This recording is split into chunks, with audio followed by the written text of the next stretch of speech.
Hello, everybody, and welcome to another Skeletalk. I'm Jerry, or Ghost Historia, and of course, which will always be the case, I got Kane with me, or Chronicle Ghoul. How you doing, man? I'm doing great. Hello, everyone. How are you doing? Yeah, hello, everybody. Wow, there's already 50 of you in here. So come on in, come on in. Goodness Um, gracious. we got a new little intro for you guys. I hope you guys like that. It was Very snazzy. very snazzy. So we'll keep trying to upgrade. We're not gonna rest on our laurels. For Um, 8 months. but yeah, man, I'm excited to be here again. The first episode was awesome. Yeah, it's I'm like it's that time to hang out with you and fellow ghost nerds or fans, whatever we want to call them. Immediately dove straight into notes. No hesitation. Hey, that's me. That's how I describe myself. So Sam. I mean, come on, Ghost Historia, like nerd. Chronicle Um, Ghoul. yeah, Ooh. right, nerd. But yeah, man, I'm excited. And all right, shout out a couple people. We got Loki, Nora, Aurora. That rhymes don't hit your player, hit the game. Bars, Wretched Goulet, uh, Scorpina, Neve, That's Sally Dell, Skelly, majestic hot Incepted. dog. There, We also got my welcome. favorite cryptid, Mothman. Mothman's in here, guys. My God, Maddie Group 1, Hannah Young, not old, and yeah. So it's gonna be a fun time. I'm excited. Yeah. But you kind of said you're a little under the weather, man. We kind of switched. Last time I was kind of sick and coughing. Now I put it on to you. Yeah, I need you all to know that Historia hexed me in the week between episodes. Oh God. So that if we've made a contract, if I die during the show, he gets everything. That's funny because right before you had told me that if you pass, you're like, you get everything, my unfinished scripts, everything. I was like, all right, My waiting for that 50 treasure unlisted trove, man. videos. Oh man.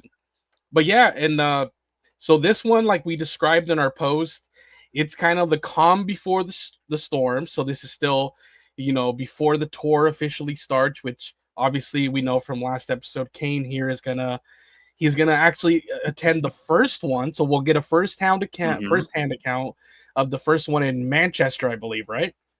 Yeah, Manchester. It's on April 15th. I'm very excited. I'm going to be obviously I can't video the show because of the Yeah, anti-fun rules, but I'm going to be doing a video around that. nice, You might see what I look like. You might not. cool, like a little vlog, either Yeah, POV or selfie. We'll have to we'll find out. see. TBD.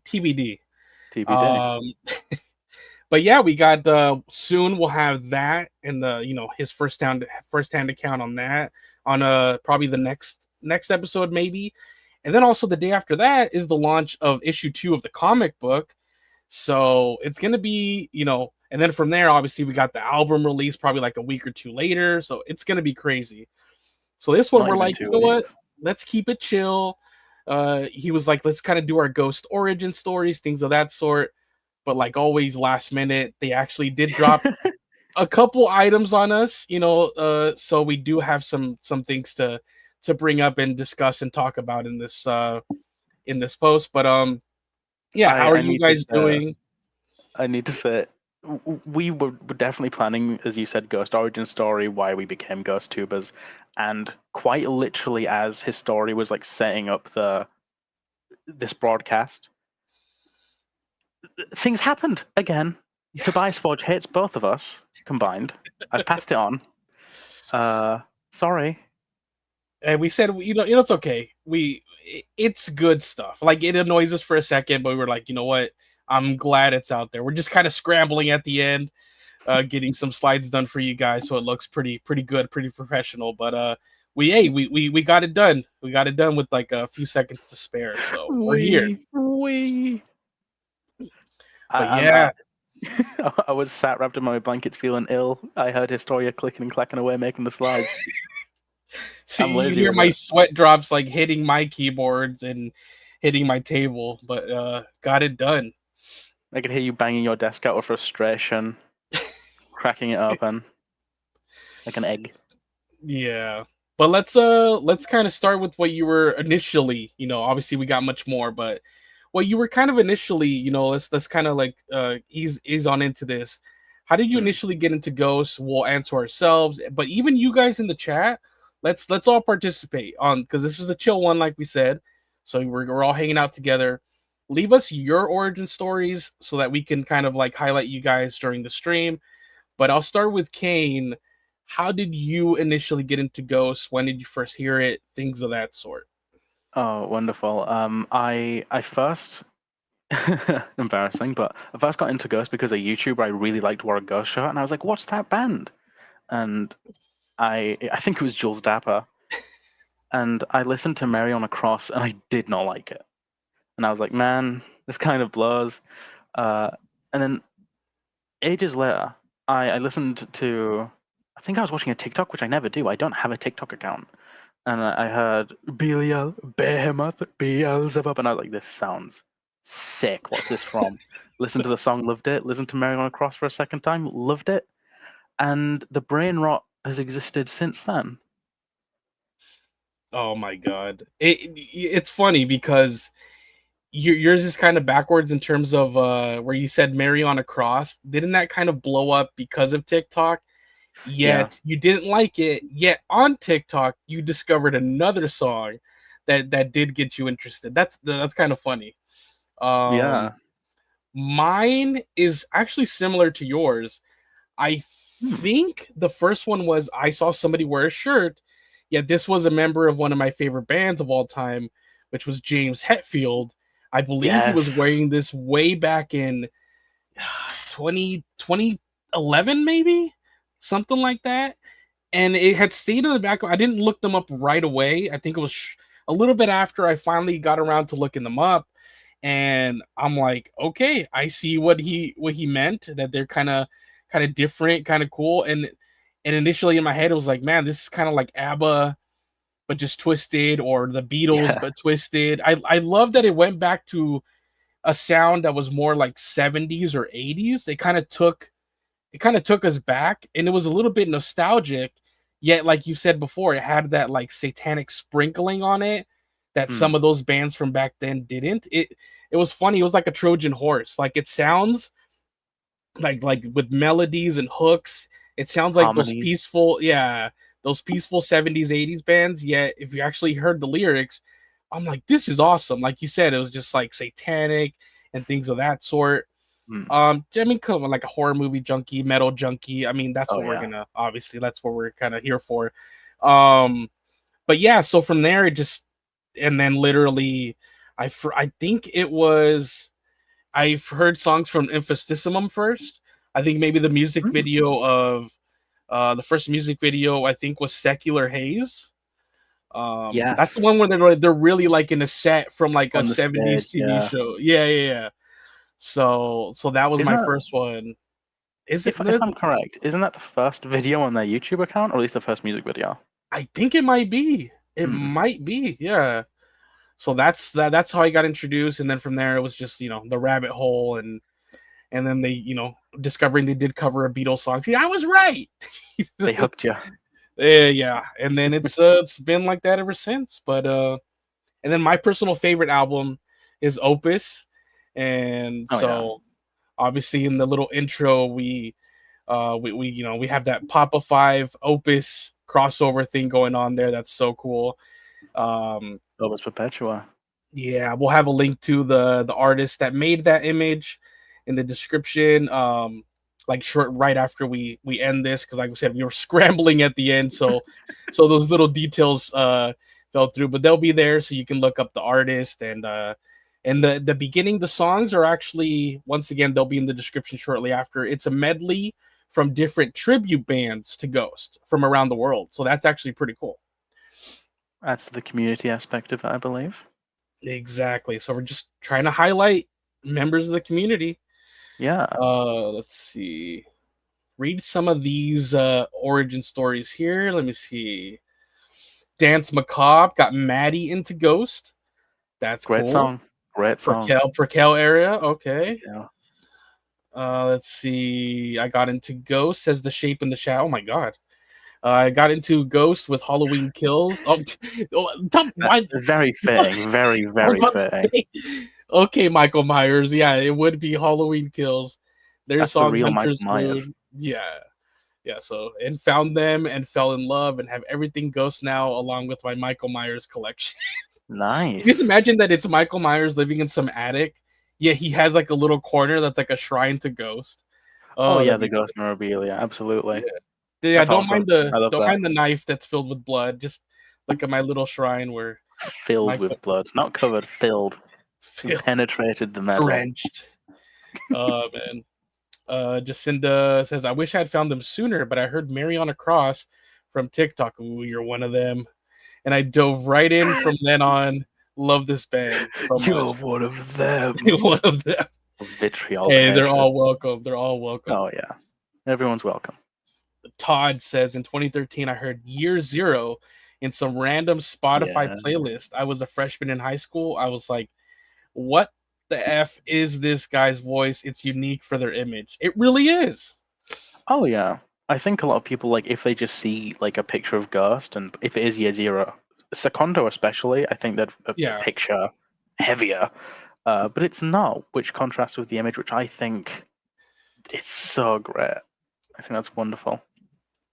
I love that was one of my favorite aspects. I love that it was just kind of funny that the look did not match the sound at all. It's kind of like when you see somebody first in just a picture for a long time, and then when they finally speak, you're like, that's not the voice I had in mind.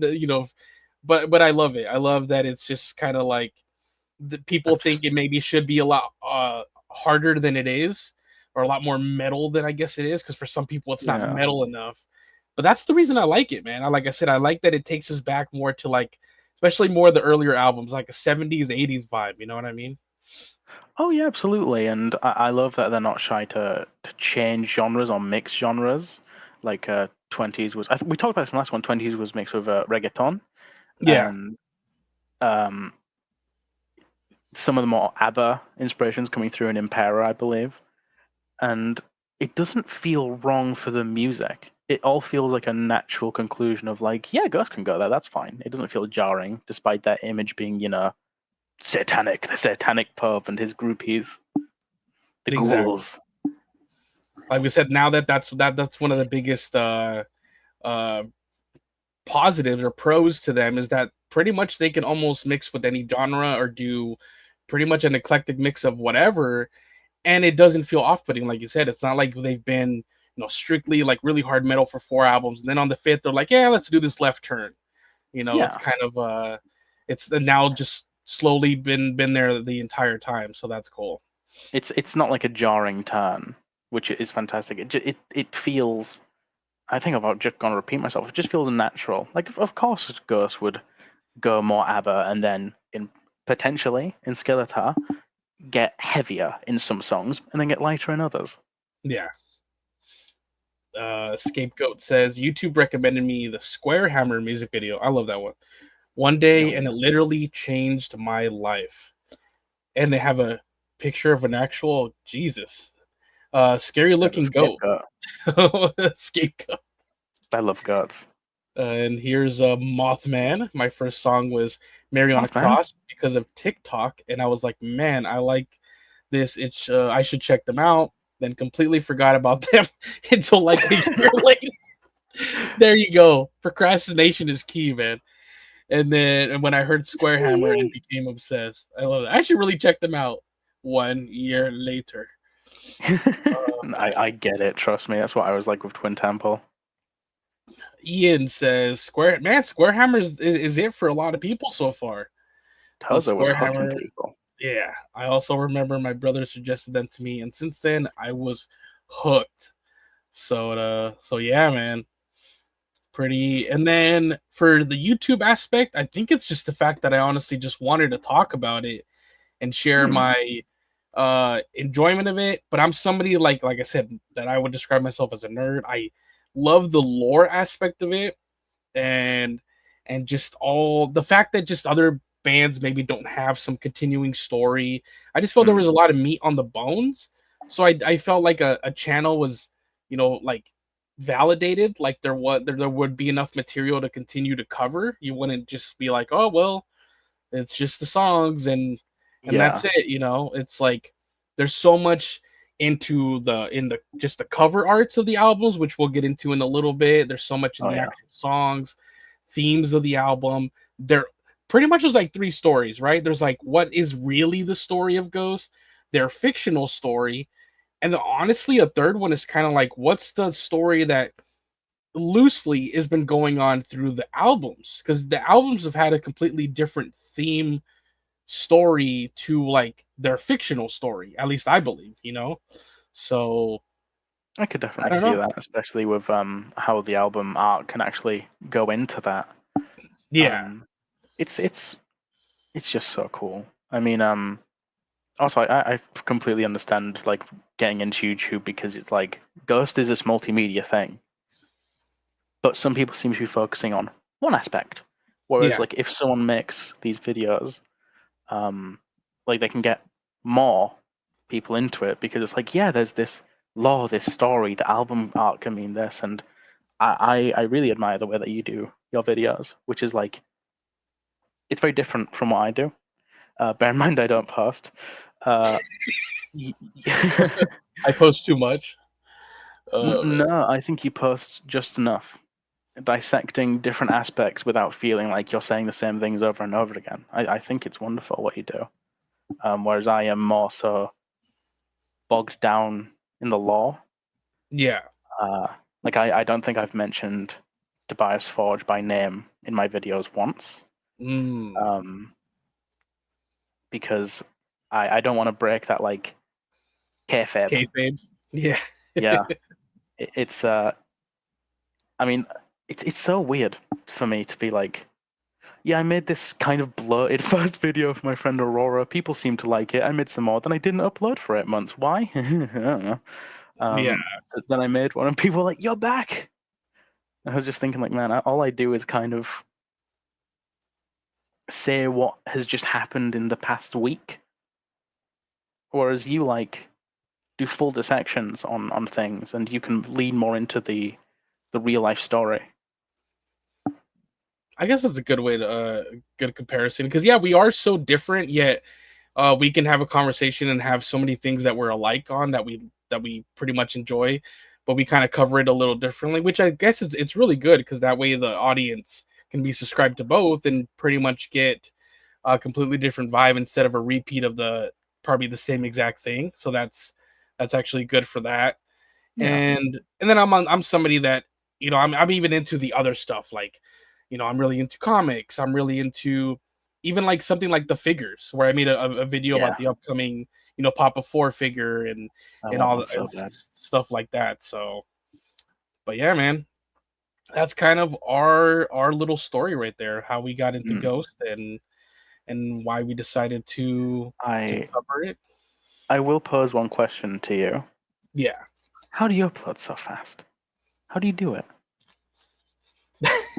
How do you write the script so fast? How do you help? I mean, that is. I mean, I don't know. Well, I mean, one, they're not really that long. If you really look at it, a lot of the videos are like maybe up to 5. Like if I script them, they're maximum like 5. Because I started thinking like, okay, I've written a lot, and then I go and Mm. record it. I'm like, oh, that was like 4 minutes. You know what I mean? Uh, Yeah. I can talk a lot if it's like an unscripted video. If I just record myself just yapping, but I think it's a lot of practice from, like I said, I come from also having other channels that just have nothing Mm. related to Ghost, so I never bring them up.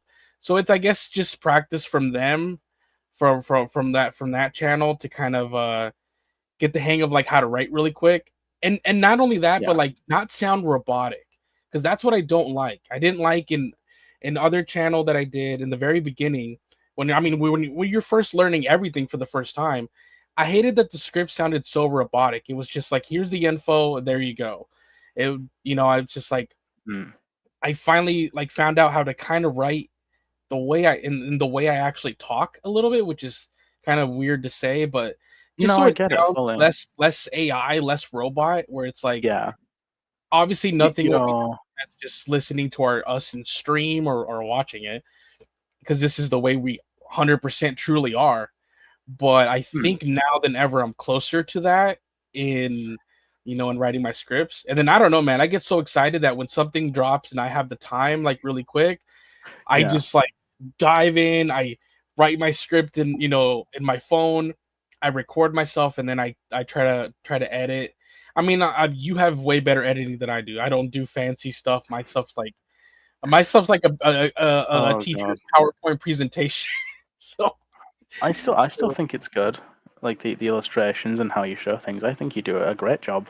I I wish I could do what you've learned to do, which is integrate your personality more into things. mm, Because my first like what is it, like 3, 4? I didn't really do that. But then with this latest one, I like just included some random like clips or bloopers at the end, yeah, and then Papa Pink Pony Club became like a little thing. So I think injecting any sort of personality into anything, especially for Ghost fans, where we normally have to look real hard at a latex mask to tell if he's smiling or not. If you put yeah, out an obvious bit of personality, it's like, yeah, that. That's what that person is. Papa Pink Pony Club, woohoo, or Papa Papa, which I did stutter like that twice or 2 or 3 times. oh my god. It's bad, dude. But yeah, I completely agree, man. And honestly, at this point, I'm at the point where like I rather just try to get my personality out there, and Hmm. not everybody's gonna like it, but that's okay because the people that do, I love that we can be comfortable knowing like they like me for me in a way, and not like me for this, other, or just completely rigid robot sounding Robot, thing that we yeah. scripted. Just It's spewing out yeah. law and having nothing to it. I get that. And honestly, like this community's been amazing, man. Like Oh hats yeah. off to everybody here, everybody that's enjoyed either of our videos, because like Massive. honestly, it's m- pretty much been 99% positive. It's Oh yeah. amazing. Massive love to everyone here and everyone that's even like glimpsed at my videos that aren't here. I just want to put that general energy out there because like it's so nice to be like so hugely into one thing and look out, and then a bunch of people are also like, hell yeah, Ghost. I also think Tobias and Papa is pretty cool. And it's just this community, this safe space, and like no matter what you are, who you are, where you come from, you're welcome. We all like Ghost. Let's yap about it. Exactly. And it's been so like you just said, where we can be ourselves. That's Hmm. the biggest thing, because especially in this day and age, it Yeah. feels like it's, and in so many fandoms and communities, you feel like you're walking on eggshells. You have to say the right thing. It's just at that point, it's just so nerve wracking that you're just like, I'd rather just not say anything and just be a fan from afar. Mm. Whereas you guys have been so inviting, and even how jokey me and Kane are, you guys have been I'm pretty much always just been serious. What are okay you with talking it. about? Yeah, yeah, yeah. But yeah, and even here, especially in the lives. I mean, we're only our second one in, but yeah, you guys have also seemed to appreciate it here, and same for you guys. You guys like show your true selves here amongst each other, Hmm. to us in the chat. There's going to be no judgment, and I hope Oh that no, applies to definitely not. everybody that's in here. Don't judge each other. Like, we're just here to hang out, man, like talk about ghosts, which we don't get to do often in the real world, unless, like we said in the first episode, it's maybe a concert. Yeah. How many friends do you really have, like you see in person, that really are into ghosts? I don't think I have one. All of Yeah. them are into other stuff, which is fine, because I'm also somebody that's into so many different styles of music that Mm. maybe that's why I'm okay with, like, I'm not like those people that are like, oh, they're not metal enough. Because honestly, I'm not just a fan of metal, I'm a fan of anything that at the time I like. It could be hip hop, it could be country. Took me many years, but I finally can say that I'm into country. I would always say that when I was younger in public Ethan. school. I'd be like, I'm into everything except country. Yeah. But yeah, man, at this point I'm into everything. Reggaeton. I mean, come on. Everything. So yeah. I'm the same. My Spotify is a like 40-hour long mess with a little bit of everything in it. I think, It's good. funnily enough, except for country, I'm pretty sure. You're still on that boat. You're like, still Oh no yeah, country. we're actually going to have a Uh, massive fight after this is done about that, and then this is going to be the last Skeletalk episode until like 10 years from now when we do a reunion. and then they do a song that kind of has country vibes a little bit. You're like, I guess I like it. I foam at the mouth and I start hitting my head against the wall. I'm like, it's fine, it's Uh, fine, it's fine. oh man. Somebody here said they've watched all of our videos. I mean, that's awesome to see. Thank you. Let's see that Mothman. Mothman! I love both you guys because you both fuel my autistic obsession with Ghost. Aw, that's Thank amazing. you. And trust me, we all have our we're obsessed as well, so it's all good. But let's start diving into, because honestly, like we said, we're right around the corner from Skeleta. I did my newest video where I kind of did, you know, my broad interpretation of the main albums that have come out so far, the themes, and maybe the cover. I didn't really get into the songs. That'll be, future videos. I mean, there's tons of songs, and Oh they yeah. each kind of Tons to tell their dive own into. story. That's so hard to encapsulate into just one video. So this is just broadly on the albums. But yeah, let's start bringing up, and you guys participate as well. I'll bring up albums, and then also I've kind of included slides with like the references to like they use maybe for the cover art. But yeah, let's kind of touch on what your opinion is on each album, my opinion, the chat's opinion. And let's kind of work our way from Opus to Skeleta for the next little bit. What do you think? That sounds great. I'm going to sit back in my sick like hairs, my secular hairs, and nod and clap, Secular and hairs. occasionally talk about like. Oh, Very quickly before we dive in, I said to my friend I want a non-Perpetua's mask like I'm teething. I'm just going to put that out there. Let's get right into the album covers. oh my god. My dad knows I do this show. Yeah. Dad, just skip episode 2. Skip them all. Right. Opus Eponymous. And like I said earlier, my favorite album, and obviously it pretty much just means self-titled work. So I guess Ghost's first album is called Ghost. So yeah, but what are your thoughts on Opus, man, before we continue here? Just as an in general album or the album cover specifically? In general, the album, and then we'll kind of get on the little album cover here in a sec. Oh, Opus. Well, it's such a perfect encapsulation of Ghost's whole vibe. It is a smash hit first record. It's got some of my favorite songs on it. Like I adore Prime Mover. Ritual is a constant. It's a constant player. It's really just a wonderful album. I don't have too many negatives to say about it. It's definitely, I would say top 3, but there's only 5. Oh man, I have to agree with you. Like, when you make your own playlist, like I make one that is just all my favorite songs, right? So, Yeah. I go and I kind of do it chronological order, but it's funny because for Opus, on some albums, I maybe like not for Ghost, but like let's say other artists or whatever, maybe I like 3 songs, 4 songs, 5 songs, and then kind of skip the rest. On Opus, I think I pretty much have every song from the album on my playlist, Yeah. except maybe the instrumental, because I'm not a big instrumental guy, so Oh, I I totally am. uh We'll get also, that into that more with later ones, I imagine. yeah. But I think that's the only one. But dude, like I didn't realize how much I loved it until recently, where I'm like, wow, every pretty much every song except the instrumental is in my playlist for Ghost first chronologically, and then I get into some of the other ones. But yeah, man, like all the songs are amazing. The lyrics, the riffs, and even some of the subject matter they touch. Oh yeah. Elizabeth Bathory Battery, yeah. story, which is crazy. Obviously, allegedly, if those things are true. But yeah, just everything in there and how it tells the story of like getting by the end, ending with Genesis, getting to the Antichrist. Yet the whole album is it's getting there. It's like first you do the ritual, then you actually do the impregnation with through some of the songs, you know, through a rape, which obviously it's not great.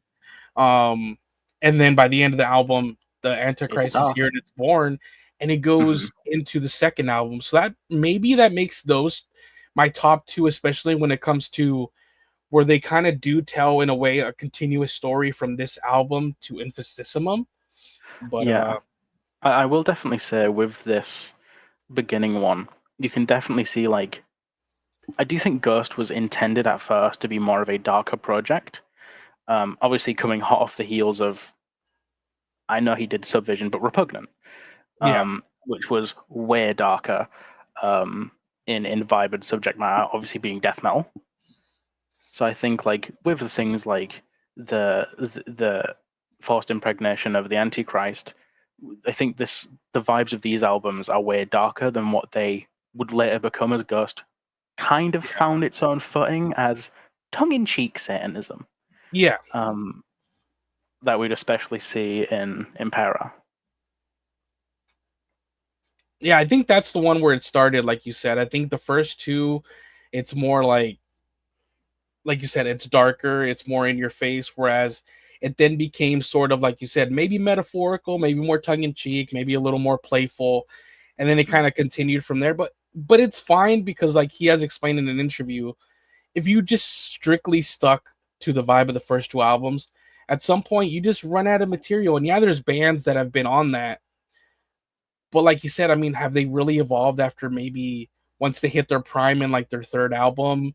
Other bands, not Ghost, did they ever really like ever hit another level? Not really, because you found that comfortable spot, and it's like it's kind of like yeah, at the end of the day, how many of these types of songs with the subject matter can you really keep going for 5, 6, 7 albums? You know what I mean? Yeah. So, and maybe it's just his own interest as well, not even just thinking about the audience, but his own, where he's like, all right, not only has he already dealt with the subject matter in the past with other bands that maybe didn't become as successful. 2 albums into this one, he's like, all right, you know, we gotta even to keep my own interest Keep it here. fresh. I have to, you know, and honestly, it worked out. Keeping it Absolutely. fresh for himself actually made it they actually got more and more popular as they kind of went away a little bit from this more darker, which is kind of sad. It's like a good and bad thing, obviously, because I would like to one day return to a little bit of this, but yeah, it I seems think we they will in time. yeah you'll have the nostalgia, right? You're waiting for it to be like when it's finally gonna. It's like you're waiting for that nostalgia to keep building up, and then finally you'll deliver kind of one of those albums that kind of looks back, and then you'll keep going forward, which is fine, you know. Oh yeah. And then obviously with the cover here, I also love look at the progression of the covers as we go on. Like I love this one is just silhouette of Papa on top of a singular building. It's just like a church, you know, and I believe it's modeled after one in his Devil hometown Church. in how do you say Linköping, Link I shipping. believe. Okay. Link shipping Sweden, yeah. Um It doesn't but look yeah, like that, but it is. and at night, which is another interesting that's at night, whereas and the obviously the inspiration being Salem's Salem's Lot. Lot. I love this 1979 miniseries here. This one's great. Um, but then we move on to Infestissumam, and I love now it's not only is he a silhouette over a single building, it's now over a city, and it's the Vatican City. And now the Antichrist is here. I love that it can literally picks up where the previous one left off, and now you're in the daylight. You're not at night anymore. Yeah. Uh, The signalizing the that they're dawn of a being new age. yeah. There you go. With the baby itself being, you know, what they've called Lucifer Lightbringer, Morning Star, and just being more the theme also just being more bold. Like you now are not secluded to just the night. Now you're like, oh, you know, we're doing this during the day, and now over an entire the headquarters of the Catholic Church, the Vatican City. Yeah. So What are your opinions on Infestissumam as an album? Um, I really like it, but I don't really think there is what. I think because it's the first songs that I heard, but I think when you go from Opus to Infestissumam, there is a bit of a jump. Even though it remains with like the darker themes, you already started to see where they were getting a little more playful, with some of the songs. I mean, you almost have like a carnival style feel with what is it? Secular Haze, I Secular believe. Haze, yeah, the turn. Yeah, exactly. So, but I mean, once that initial, okay, you got to get used to it a little bit. Hmm. Uh, I love it as well. I don't think I have the same amount of songs like on my personal playlist from Infestissumam that I do for Opus. I don't for any of the other albums, but I still really love it, man. And the Yeah, theme that it deals with the Antichrist and the sexuality, of course, started to become prevalent because of the whole, the God theme did it. they were on.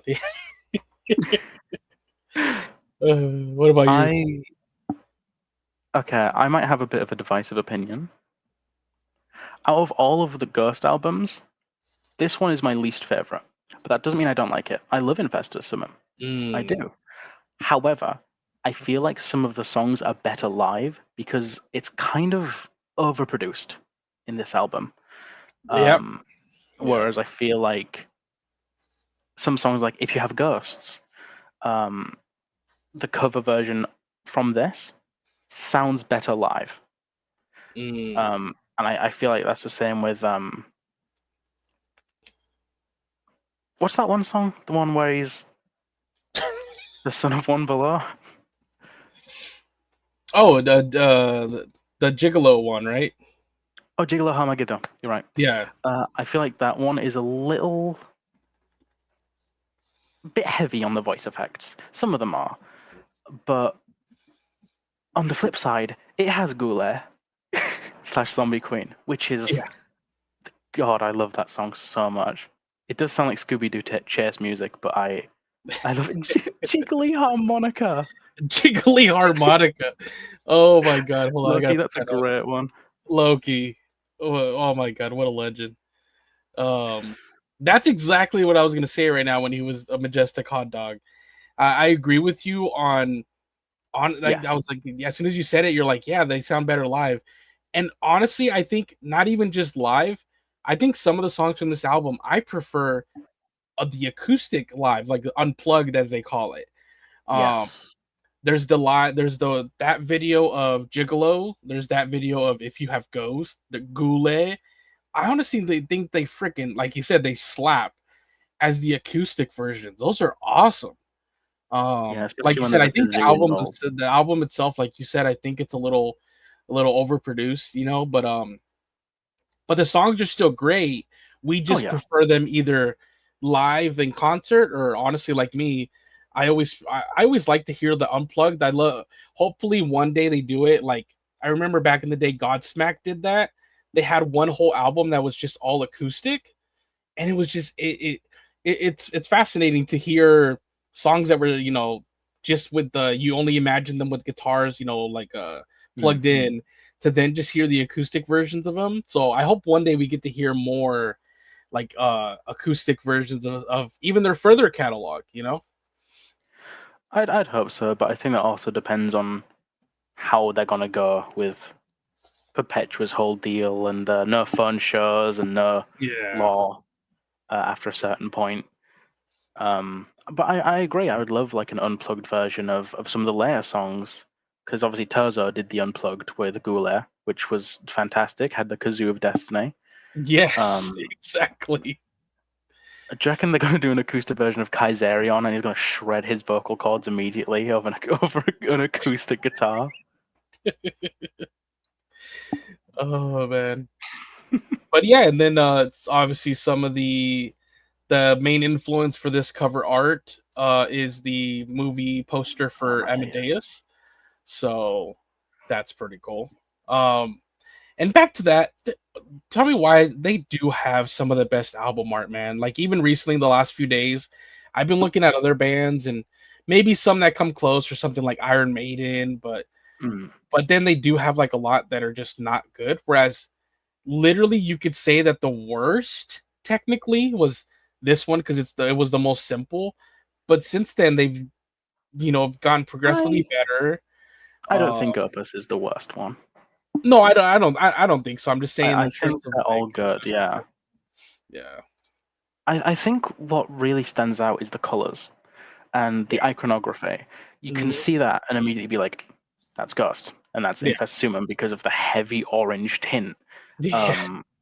Whereas Opus is more teal, and I think that's great. Easy to pop out and be like, yep, that's that. Oh, now that you mentioned the sun, I also touched on the video. The Japanese exclusive version of Opus having the Beatles cover of "Here Here Comes the comes Sun." the sun. Oh, it's so perfect because it obviously comes after Genesis, and obviously it's like "Here Comes the Sun," one of the most Lucifer's son. cheerful, hopeful songs, out there. You just literally change it to another key, and now you made it one of them like so sinister. And Yeah. yeah, you could literally still say the literal, you went from night to day, but most importantly, here comes the sun, as in the baby, the child that's right here, the Antichrist, and him himself being, like I said, what they call morning star, light bringer. So I love that there's so many different ways that you can interpret just that song, Here Comes the Sun. So it was like the perfect cover to adapt or to adopt just before Infestissumam drops. So I Oh love that. yeah. Last thing I will say, that baby has a half mask. Yep, I touched that in the video that I think this album gives you a lot of clues for Papa 5. There's the baby with the half mask. There's when they did the flashback during Right Here, Right Now, some of the black and white images. You guys actually let me know. You guys either in the chat here or in the comments to my videos. You guys let me know that they were shots from the music video for Year Zero, and I even touched there. Oh, so is that implying that the kid at the end sitting on the bench, staring at the camera, He's young is that Perpetua. Papa? Yeah. Whereas maybe earlier on, I had seen on Reddit some people were theorizing, "Oh, I wonder if that's Copia," but now we kind of know if anything. I believe, like you said, they were maybe separated, and he was maybe under, maybe he was being watched by Segundo instead of wherever Copia was. I want to point out you referenced something we were talking about in the pre-chat. The pre-chat. Oh yeah, Yeah, yeah, yeah. that's how the stream starts. For context, I said that I think there's going to be a Star Wars-esque twins were split up, come together later on, that kind of deal. I thought it was Yeah, funny because I you're right. imagine they were like scratching their heads, like, what was Kane talking about? I didn't hear that. I What mean, did it the kind of British makes say what's sense. one about? It makes sense though because it does seem like Copia does not know that he had a twin. So Oh they yeah. were. It also seems they were split very very early on. And Tobias actually does talk about this. He touched on it in the interview. He didn't go into it a lot, but he said that with Papa 5 and Copia, that he was very interested in exploring the subject matter of twins, obviously because he has twins, but obviously but also in terms of like the separation. And so I think you're really onto something, the separating at birth, and and he's probably going to explore that with Copia and Papa 5 coming up. He didn't say anything else further, but he did say that he is going to explore the topic itself of twins and twins that maybe are split up at birth and things of that sort. So looks like we are going there. I'd hope so. It'd be a nice way to like capstone the lore as well. Yeah. And then obviously now we go to Meliora, which I love that it goes from the singular building to now over the city as a silhouette to now you're literally part of the city. So it's You're cool. in the Like pits. I love the progression. And then I mean, come on, the second skull image there made up by the different elements with all the freaking the crowd there packed like sardines at the bottom, like just Yeah, going to what looks like a freaking a hellmouth. an inferno. And yeah, a freaking inferno. And yeah, I touched on my video. It's basically like because this one was the theme was the absence of God, right? That was Meliora, and so Hmm. pretty much now what you get left with is Papa. So he's institutionalized. Look at this. Now he's now the city. He's now the church. Yeah. Everybody's going towards that. He's the guiding light. Look at all the He's the way lights. and the light. Yeah, all the spotlights emanate from either behind his head or on the bridge. He's the literal bridge now. Hmm. For what? From life to death, from light to dark, who knows? But all the paths lead to him, and everybody's going towards that freaking inferno. So, but yeah, but what do you think about this album? I mean, great album. Yeah. there's not really much else I can say. This is just Mhm. one. It's another one where Ghost just hit. Yep. Not my favorite album, but it's definitely up there. Probably in the maybe this might be another top 3. I don't know. We're gonna keep changing the ranking. The ranking is happening As in we real go time. along. Yeah. But yeah, I agree with you. And it still has some really good from the pinnacle to the pit, right? That one's Oh great. yeah. I mean, still telling in a way, the story of, and obviously, whenever I cover later on in my channel, like songs themselves, they could have. This is the period where they really started to have. There's like the first meaning you can see, but then there's always like Mm. other metaphorical meanings as well. Um, just like we And now then see satanized, or there's that oh yeah. front one, but then it's all about love, it's and the fact that that's just what love makes you feel, and if you're super religious, that's what it would feel like. Mhm. So that's where they started for me with this album to really start to have where you can see it from different angles and you kind of take away from it what you will. Oh yeah. Plus, this is the album that gave us Mummy Dust, which gave us Like wonderful stage theatrics. um Dust, Mummy Dust. oh my lord, did Tobias walk through the door? And obviously this era, it was really the main influence was just Metropolis. Um, we also see it in some of the, and we'll get to them as well, but like even the I need to watch EPs, this movie. the EP, oh, creepy, man, creepy. Let's just Mm. already go ahead and do it. So the EP during this time was, since we're on it, Popstar, wasn't it? is yeah, Pope Star. So it's this one right here, which is also Fantastic. Metropolis, yet I love this has art. two, yeah, I do, and two other ones. The one of the influences is right up front with the chess game there. That goes back to Seventh Seal, and that's the chess game between our protagonist and Death. So Mm. that's another great movie there. And then the other one is in that tower thing, and where he has the statue at the top. The It's light. actually a building that was never constructed for the Soviet, a palace of something. I forgot the name, but it's this one right here. So it was never constructed, but that was the Goofy looking building. Looks like a weird version of King Kong, doesn't uh, it? God, the British really came out there, didn't it? oh man. Stun me in the square. It's But, all right. but yeah, so along with Metropolis, those are the things here. And then I believe there was that live album during the same period, right? Ceremony and Devotion. Mm. So that will continue. Wonderful, Where is it? Here wonderful we go. album. So it Thank God the censored continued. version. Yes, yes, everybody. This is the censored version. They I keep had doing it. actually, They I keep told doing it. you before we started, I had never seen the uncensored version until Oh, literally same. last night when because I'm putting this together for kind of like a part two to, I'll start to go through the covers and references of the EPs and stuff like that, just to continue it because I think it's interesting. And I had finally seen the uncensored version. Oh dear God, I'm not gonna show it here. You you some you some guys people can are go. some You people are calling for it. you I'll say he's a lot like his brother. oh my God. They Uh, keep doing it. They don't need to keep doing. Copia does it as well. oh man. And obviously here Metropolis, but specifically the one of the Show most it. popular scenes of the movie. where you have the robot being created, and they use the mad scientist here, which, oh my god, he really does look like a mad scientist.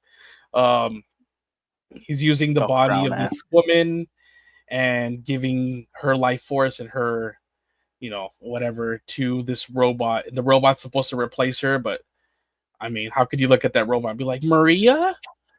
No, this is the robot. Look, Maria. I'm seeing the chat. I'm seeing the chat. No, what's going on? Release me! Oh my god. Okay, release the Kraken. Okay. It's a Kraken, all right. Okay. I will show it for a little bit. YouTube, this is not me calling for it. YouTube's gonna take it down. We're gonna get killed. Split second. Balls. Split second. Oh my god. I'm begging you. You nasty Fs. This chat is gnawing at the walls of their enclosure. Okay. Titling this picture Nasty Fs. Okay. You just have it saved? Huh? You just have it saved? I had it up here for research purposes. And where the nasty Fs? All right. No, it was already on my because I was debating on showing it in the video, but I was gonna kind of blur it a little bit. But no. We're quick split second. Don't worry, Kane. Don't worry. Now you're sweating. Now you're sweating. I hear it. Gnawing at the walls of my enclosure. It's crazy though. Like, for reals, I had never seen. Like, I'd never really looked into it was only because I was trying to find the references to the album covers, and then I was like, oh, I guess they did make a. This is the most active I've seen the chat. Oh my god! Okay. It's going. I'm with it. I get it. All right, I'm loading up slide called Nasty Fs. Hold on, give it a second. So let me put up the censored right now, and then you'll see the contrast to it. Where's the Tazo dick slip. All right, so here's the censored. Okay, you're about to see the uncensored. So 3, 2, 1. Go back as fast as possible. Put it away. Thank you. Oh my god. Put that thing away. Are you guys satisfied? Oh, this stream isn't gonna make it to the VOD. This is gonna get taken down. This will be the lost episode. This will be. Going back to the SKELETÁLK. Oh, the lost episode. They showed Turzo's hot Schween live. For a split second. If you weren't there live, you did not. Did you see it? Oh man. Oh. Does it turn you on? Turzo. Oh my god. Hurry up, I need the I'm pretty sure. Side note, the only Papa I'm pretty sure we haven't seen their member is Primo and Nil. And Perpetua so far, but he's new, so we have plenty of time. All right. I keep doing it. We'll move on, but one more time.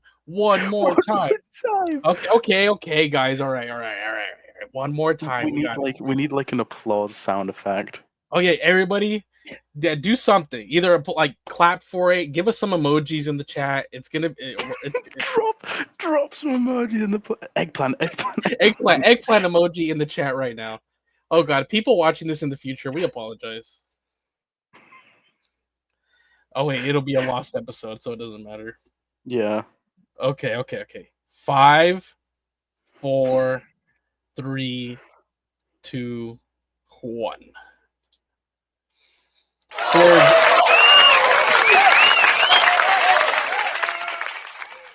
All right. So let's move on. We got more album covers to get through. Okay. Oh yeah, the album covers. Oh yeah, Prequel. Yeah, it was alright. It was alright. But move the beast's head down a little bit, and what's behind it? All right, Not another one. No. He's like, this is mine. Oh my god! It's like It's a Primo's. three-headed. Have you guys ever heard the Primo description? Oh my god. Do I want to? I don't think It's so. like green and rotating, according to the ghouls. Oh my god! This just went way off track.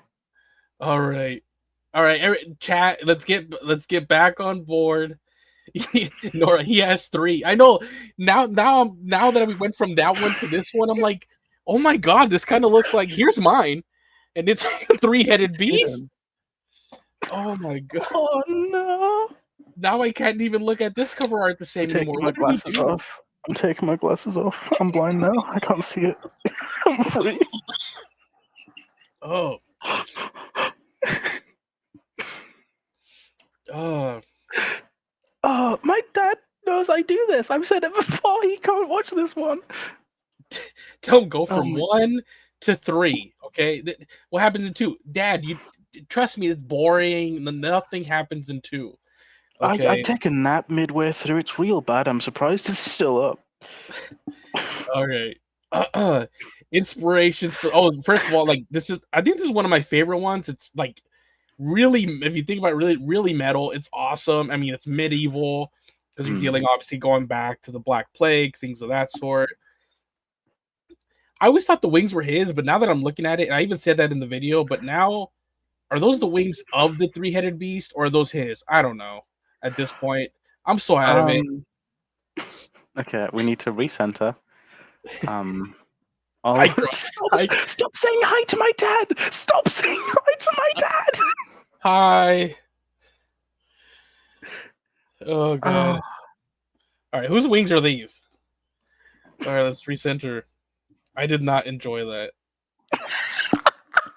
I'm so sorry. What do you mean? You guys, I don't even want to hear complaints in here. You guys asked for it. Do not call him Daddy Chronicle. Mothman, I see you. I'm gonna. You know what? It was a good run. We got 1.5 episodes out. It's a shame we could never do the other one. Say hi to Chronicle's dad. Oh no! Robert's quoting the film "Freddy Got Fingered" in chat. All right. Let's focus here. Okay, so I mean, I see here the main. Let's see references. Or somebody said it already. Sepultra's album, I believe it's like Bestial Devastation. That one's really cool. We also get where is it? Oh, here they are. Like old art and depictions of Hellmouth, and then a portrait of Pope Innocent X. So that's exactly the way. Pope Innocent the 10th. You know he was up to some shady shit. Oh my god! You're up to some shady shit. I have done nothing. I am with the people. I fight for the people. God, this derailed quick. Oh no. We're gonna get it. Okay, everyone take a breath. Let's discuss how cool this album art is, genuinely. Yeah. I mean, even down there at the bottom, there's just so many little details that even in my video, I was like, I would be here all day. To really, especially you have to zoom in. There's so many details, like even there, like in the mouth and around it and everything. So the Horseman, the Grim Reaper, and wasn't this album art like it kickstarted part of the theory that Copia was the Antichrist, because I think there's only 3 horses and the pale white horse isn't there, which is ridden by the Antichrist. And Copia is seen in the Rats music video with a pale white horse. Yeah. Maybe that was like the original intention, and I don't know, because when they introduced them, there's that whole like I'm dying on that hill of the who's the person with the most employee of the month awards. I'm dying on that hill that he knew from the start this guy was not the end game guy. It was another guy. Like, but maybe I could be completely off. And like you said, maybe it was what is it, Salutarian? I think is his name. I think it was probably hinted at being Salutarian. To be completely fair, I think the original chapter idea was very different from what we got. I have a whole theory that I believe might have been part of the original concept. Yeah. We saw before Copia was revealed that he didn't like Terzo whatsoever. Like the first time we see him is when the Ceremony and Devotion 8-track was out, and we saw his hands put into a play, and I'm pretty sure he says, "I'm gonna wipe the floor with this guy." A very a young Terzo, a young Copia voice, and one of his first photo shoots is him covering the mouth of one of the ghoul masks, and the ghoul that injects Terzo's neck has Copia's gloves. I think the original intent was Copia killed Terzo. However, I think Terzo, I think Tobias got more of a handle on Copia's character, which was he's a man-child. And honestly, I love the way he progressed the character. Honestly, I know people think it's goofy, but I think it really fits. It's really cool. Considering that the band is like tongue-in-cheek Satanism with like a soap opera, it's not surprising that it's goofy. I think that's part of the charm. That it doesn't. I think if it takes itself way too seriously, it kind of bogs itself down. Yeah. Because like, it doesn't need to be like, this is the next thing. This is the next big thing. Like it doesn't need to be like that serious, but with the way that it went, with like, you know, the odd like off-ball humor, like when they're in the hospital and there's like the Cardinal, Sister, Papa, Cardinal, Sister, Cardi, and it's just like this rotating loop of weird humor. It's so wonderful, and I think it adds more to Ghost than takes away. Yeah. But saying all that, I do want Papa 5 to be a little more serious, or like to just because they're gonna play off each other because Copia's not gone, he's just in this new new role. Their interaction, I don't want it to be a one goofy guy talking to another goofy guy. You know what I mean? I want it to be a yin and yang. I fully understand, and I do think as a character, Perpetua will be more serious. However, I personally think Perpetua is going to be the last Papa.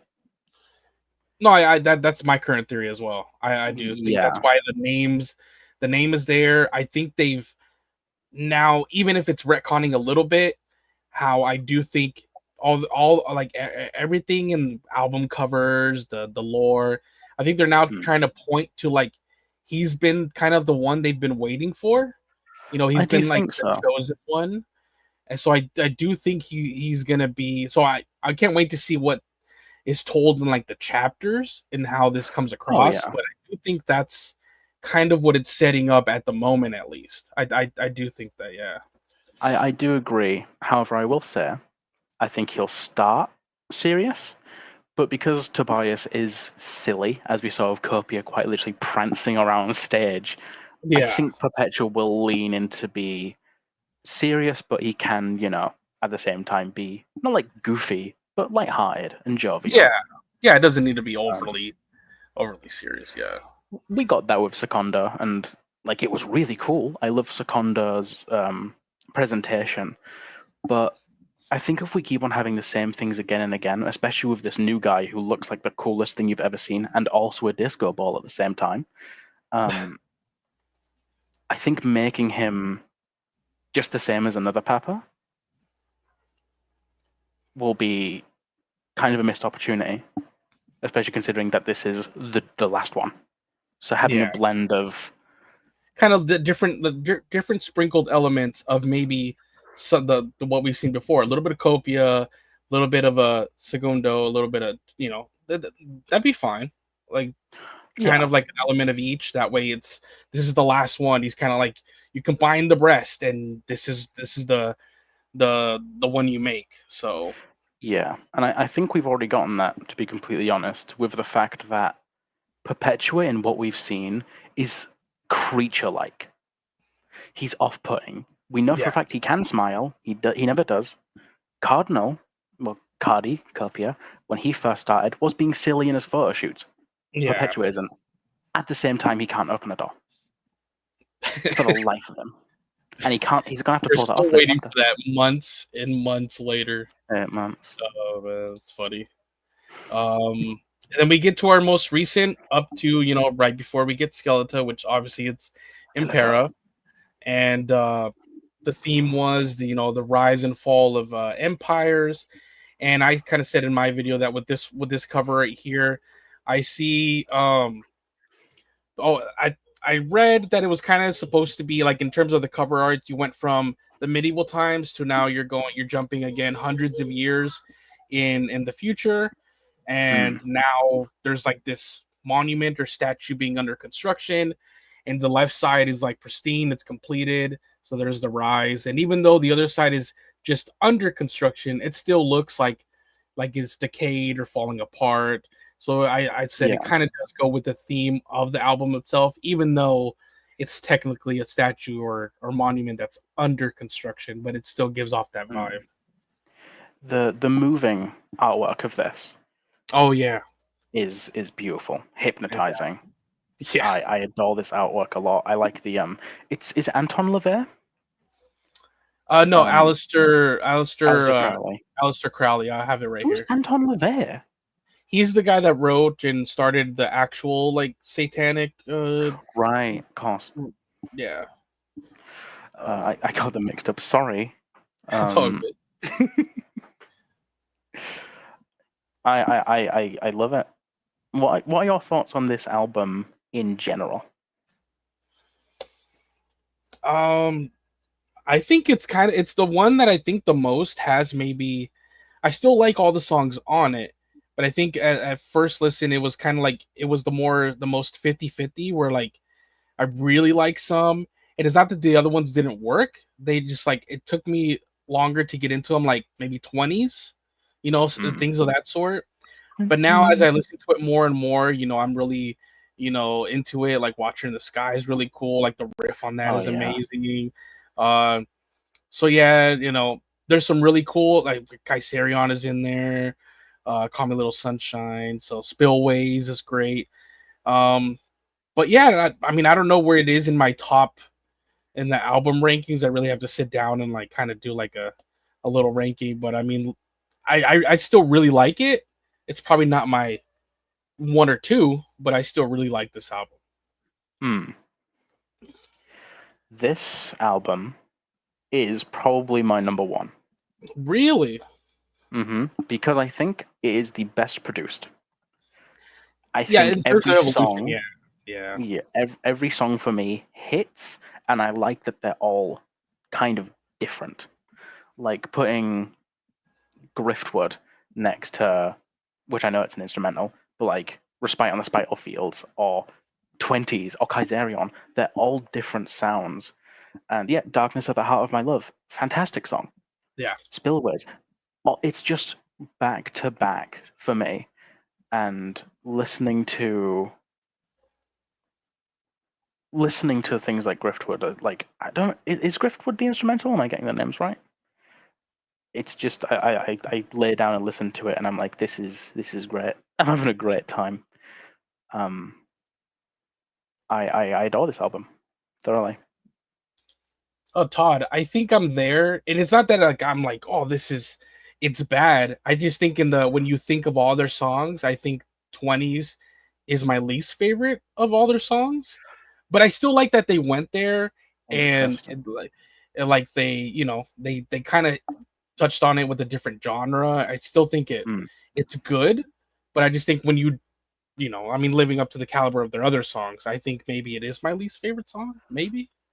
I respect your opinion. my personal least favorite song, and I think I said this once in a single video, and See the Light. I don't really like See the Light. People were commenting like, "What? See the Light is catching strays," um, and I just think, to me, that song sounds like a first draft of a good song, if that makes sense. Like a bit more time in the oven, and it would have been pretty good.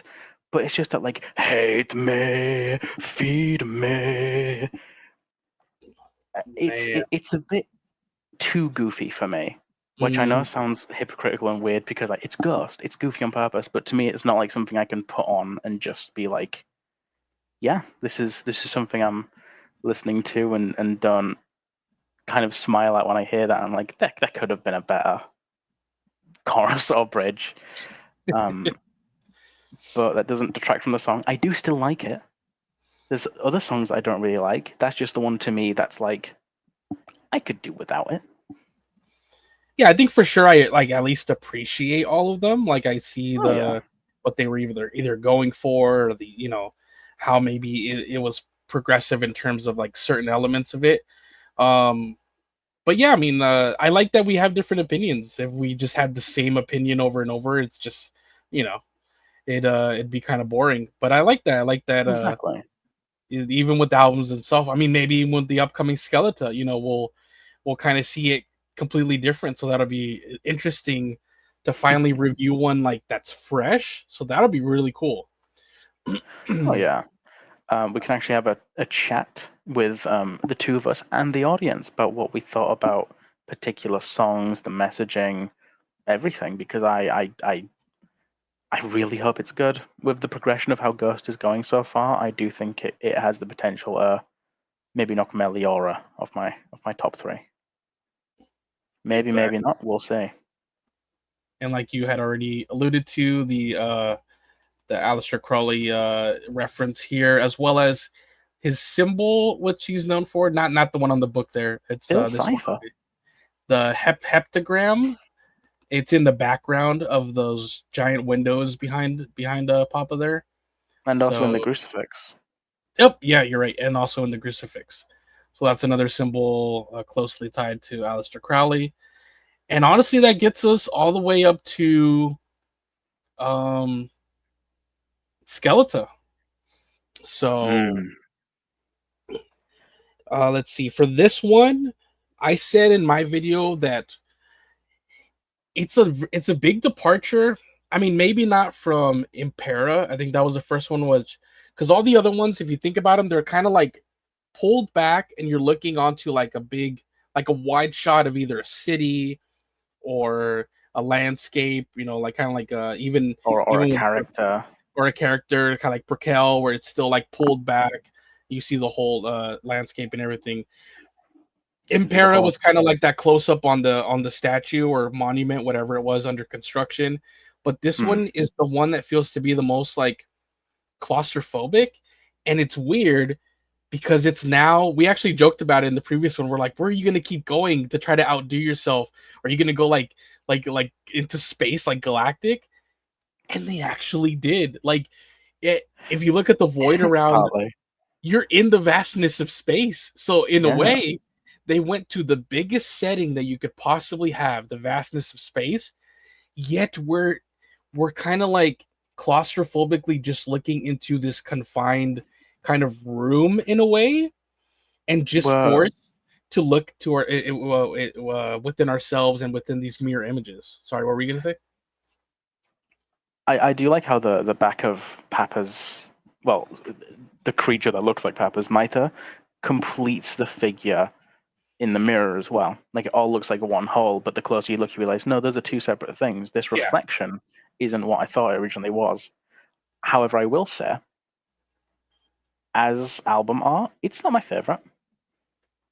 I yeah, like it. It's pretty. I like the silver a lot, but I feel like I don't know. I like the contrast between the real, like, vivid colors of the portraits that are on the outset, kind of like the vivid portraits, the vivid covers of the other albums, and this one is more black and white realization of oneself.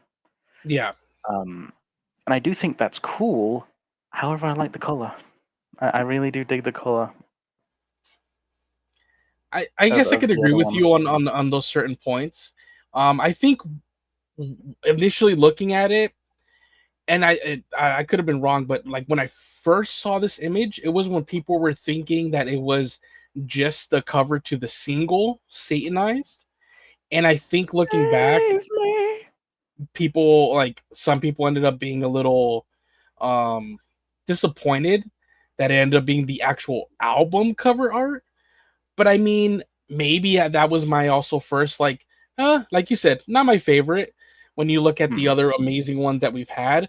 But I think once you start seeing, you start hearing what the theme of the album's about, what maybe some of these references are, which I'll pull up right now. I don't know if you've seen these references.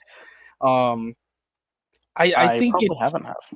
I think it works for me a little bit more. Not in terms of like right off the bat visually somebody walking up to this one compared to the other ones and being like, this one's my favorite.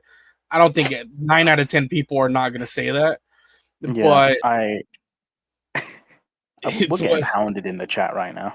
what We what forgot Phantomime. Phantomime. Oh no, Yeah. well guys, I was still going to go back, but I didn't Were we? get to Phantomime in my notes yet last night of that video. I got to, well, I did, but it's an original piece. Doesn't really have references because now it was a new cover artist. It wasn't. Uh, God, his name is hard to pronounce. Bilak.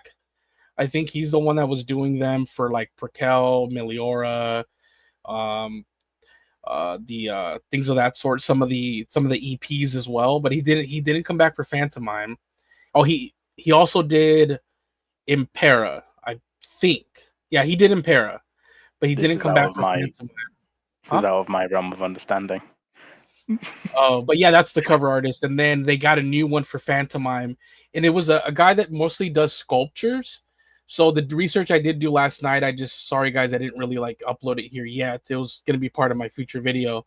Was they kind of got this guy, and over 6 weeks, it took him to make the cover that you see of Phantomime.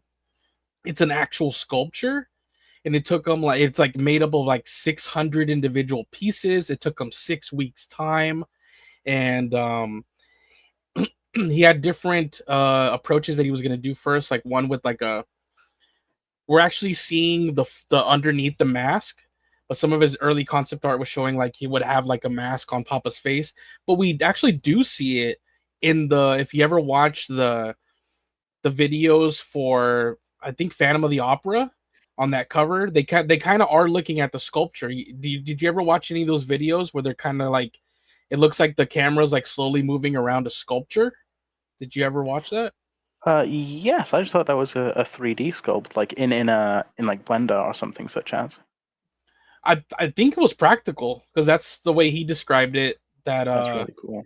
That even if he works on doing an image that's just going to be 2D, he has to do everything 3D. He has to sculpt everything.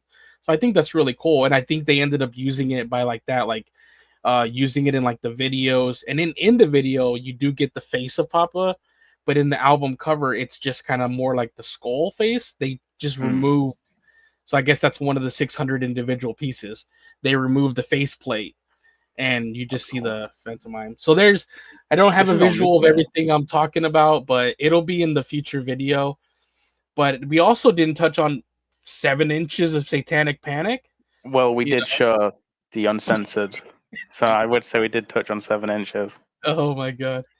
So obviously that one as well. The main one is like it's just like it's pretty much just an interpretation of like an acid trip. You see Papa in there. You see like a goat, and I obviously, will say, huh? I am slightly upset we didn't cover it because I love the album art. I have the vinyl just over there, and I adore it.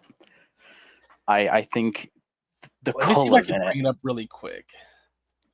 A lot of people are acting like Chronicle. What if your dad sees this? He doesn't have to know. Well, you know, I did bring in. I with the one I have in here is the alternate cover. I have this one right here Oh, I love because that this one cover. does have a reference because And I like it because this one is hard to see. Like if you didn't look at it in they came in the U.S. collector's edition of the Prequel. You got the 7 inches, okay, so it's still the small one, like the regular. But Yeah. it actually, what I found out last night through research, if you got the Scandinavian collector's edition of Prequel, you got a 12-inch regular size vinyl version, and they call it 12 inches of satanic. I like that. It even says it. It changes the words in the front right here to 12 That's cute. instead of 7. And I'm I like, like that. what? I got to get my hands on that, like the full, like the full vinyl version of it, or like size. But that's cool. And yeah, the reference for this one is Meshuggah, Meshuggah. Contradictions Collapse. So this is the art reference for the alternate cover to 7 Inches of Satanic Panic. Not the main one, of course. I will say, because this is an alt cover, I do prefer the one that we did get, especially because like that's Terzo's first paint on the thing. Yeah. It would have been cool if it was Nils. However, you could make the headcanon excuse that because Terzo was ripped off of stage before the anniversary, when they did re-release it, this was the original printing that they were going to release. However, with Terzo being ripped off stage, they needed to change it for the anniversary because they didn't want to show the guy they had ripped off of stage. And then we got the new one.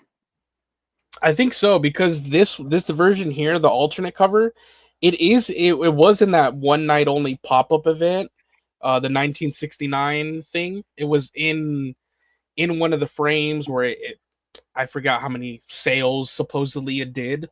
But that's the one that was on there, whereas like you said, this other one was not. Yet maybe they were toying with both images, because I believe the one I'm bringing it up down in a second. The main one we got was on a leather jacket in the back.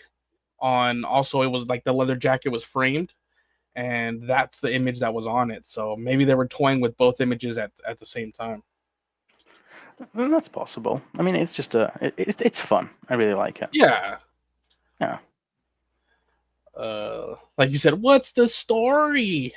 Like, what's the law? I need to know the law. So I'm scratching my neck right now. I'm itching for a fix of law. I need some. Oh my god. But let me bring it up. Let's see here. Where art thou? Here it is. Because obviously you got the Papa face in there, the goat. It looks like an acid trip, and then the flaps are very questionable. Let's see here. Technical difficulties. We need like elevator music. Oh, I got you covered. I got you covered. I got you covered, guys. Oh. I was ready to commit to the bit. Okay. Yeah, it's coming right now, guys.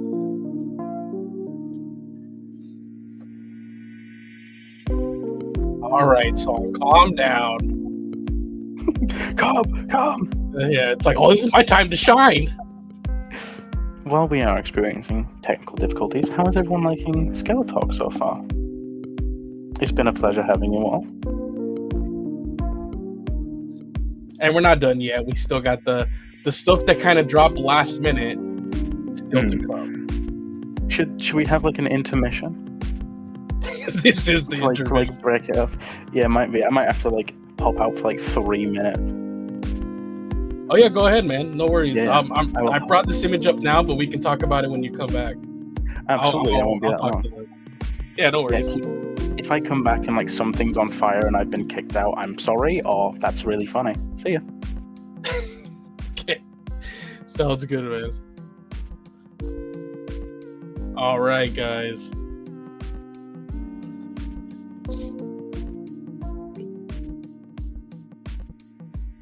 All right, image is up finally. Sorry, I just like to make like the slides actually look good, not just bring the random picture up. So, okay, let me turn that thing off. Jesus, it's terrible. All right, so we'll wait for Chronicle to come back before we continue that, and then we have a few things that dropped, which are preview pages for issue 2 of the sister comic. We have the look at what the next magazine and Papa 5 actually being on the cover story of that magazine, what that looks like. So yeah, there's a couple things that dropped kind of like right before we went live. So we'll touch on those as well and dissect those, I believe, 5 preview pages of issue 2 of Sister Imperator. I did already read all of issue 2. I just can't spoil it, so I won't discuss anything. I'm gonna do a non-spoiler review for the channel. Dark Horse did reach out and let's see, they supplied me with the early PDFs for issue 1, which we already had, but also issue 2, which I still think doesn't release till the 16th. I just can't show anything of it in my review. But now that these preview pages dropped, well, at least I can show images from these first 5 preview pages as I talk about it in a non-spoiler way. So yeah, that should be pretty cool. And if you guys were here for the first episode, we touched on what that last panel was from issue 1. So we'll continue that talk again. Let's see. Mothman says, I can't buy the comics yet, but I want to read them so bad. Hey, at least here with us, we're kind of reading it together. So we are going to touch on issue 2 together. And can you not even buy them digitally? Because maybe physically, maybe you don't have a comic shop, but you should also be able to buy issue 1 digitally. So let me know. Let's see here. Somebody said... Loki says, Historia, the masses yearn for a Discord server. You guys will have to help me out because I'm just not good at Discord. Like maybe I'm just not a young buck anymore, and I'm too old for it. But it's so confusing. So it would be good to have. Oh, here you go. Queen is back. They're calling for a Discord server, but I'm like I told you earlier, I'm too old for Discord, man. I need a Discord for dummies, 101, and I don't know. Yeah. We've had this talk behind the scenes, and it's a double-edged sword. Discord, it might be like, easy to set up and this and that. However, I personally am someone that if I just kind of drop into a Discord server, and there's a bunch of people there, I get very nervous. I'm someone that's like very in my own space. So, and I feel like in Discord servers, people can make their own cliques. So you feel like you're kind of intruding on someone else's conversation sometimes. And I don't want to make a space where someone can be uncomfortable. However, it would be a great space for like community outreach. We could all watch Phantom of the Opera together because that's like royalty free. Have little movie nights, an art server, little things. It is a double-edged sword, but also I am stupid. I know things about Ghost, and that's about it. And Big Top Burger. Setting up Discord servers are very difficult for me. It's all Greek to me. Exactly. So, I mean, it would be nice to be able to touch base with you guys, even in between SKELETÁLKs, or our individual videos. But maybe I guess for now we'll keep it at when we come together to hang out for SKELETÁLK, where we can just hang out and talk until we kind of maybe one day figure something out, because we're just we're not fully versed in all that stuff. So we apologize. I like how you say our videos. Well, yeah. Well, there's a lot that are like in the works in your mind They just need to get produced. Yeah. I've already had to scrap a script. Oh my. Oh, all right. It's happening again. Actually, I do have a funny story about the first video I ever made. Mm, So little thing. Obviously, it was made for my one friend, Aurora, yeah. and because it was only one for her, and I just wanted to like do silly stuff. There was a first few minute version of The Road to Right Here, Right Now, where instead of playing the actual songs, it was me singing them. I can't Oh sing Lord. for the life of me. That version quickly got scrapped because I didn't want Aurora to hear my horrible vocals. And if I uploaded that version, 100,000 people would have heard my horrible vocals. So I'm glad I I was about didn't. to say, like, look at the traction you got. That'd been close to 150,000 people. If Oh if man. is Aurora subscribed to you, Chronicle? She has been my in real life friend for almost a decade. I don't know. I think she You is. don't know. You'd have to text her and ask her. Oh my god. I'm pretty sure she is. Love her to death. Are we gonna get a community thingy here to chat with one another away from Skeletalk? Like I said, we'll either maybe you guys help us brainstorm something, maybe non-Discord. I don't know. I don't know if that's something we're gonna create, but if there's something else easier, or In the just spirit, in the spirit of in the spirit, community, the yeah, very communal sauce, we're gonna have to make community sauced. what's the Timu version of Discord, please? Someone Uh, can make an unofficial Skeletalk server in the meantime. Is that gonna be you, Lucky? oh man. If you do that, we're gonna DMCA strike you. And then Kane Like wouldn't even be able Nintendo. to. Chronicle wouldn't be able to join. He'd be like, I can't. There's too many of you talking. Shut up! They're like, it's for you. I'm scared. I'm scared. Oh man. All right. Well, let's let me bring up the. So now this is the one you were talking about, the Yeah. the one we got, the cover A of 7 Inches of Satanic Panic.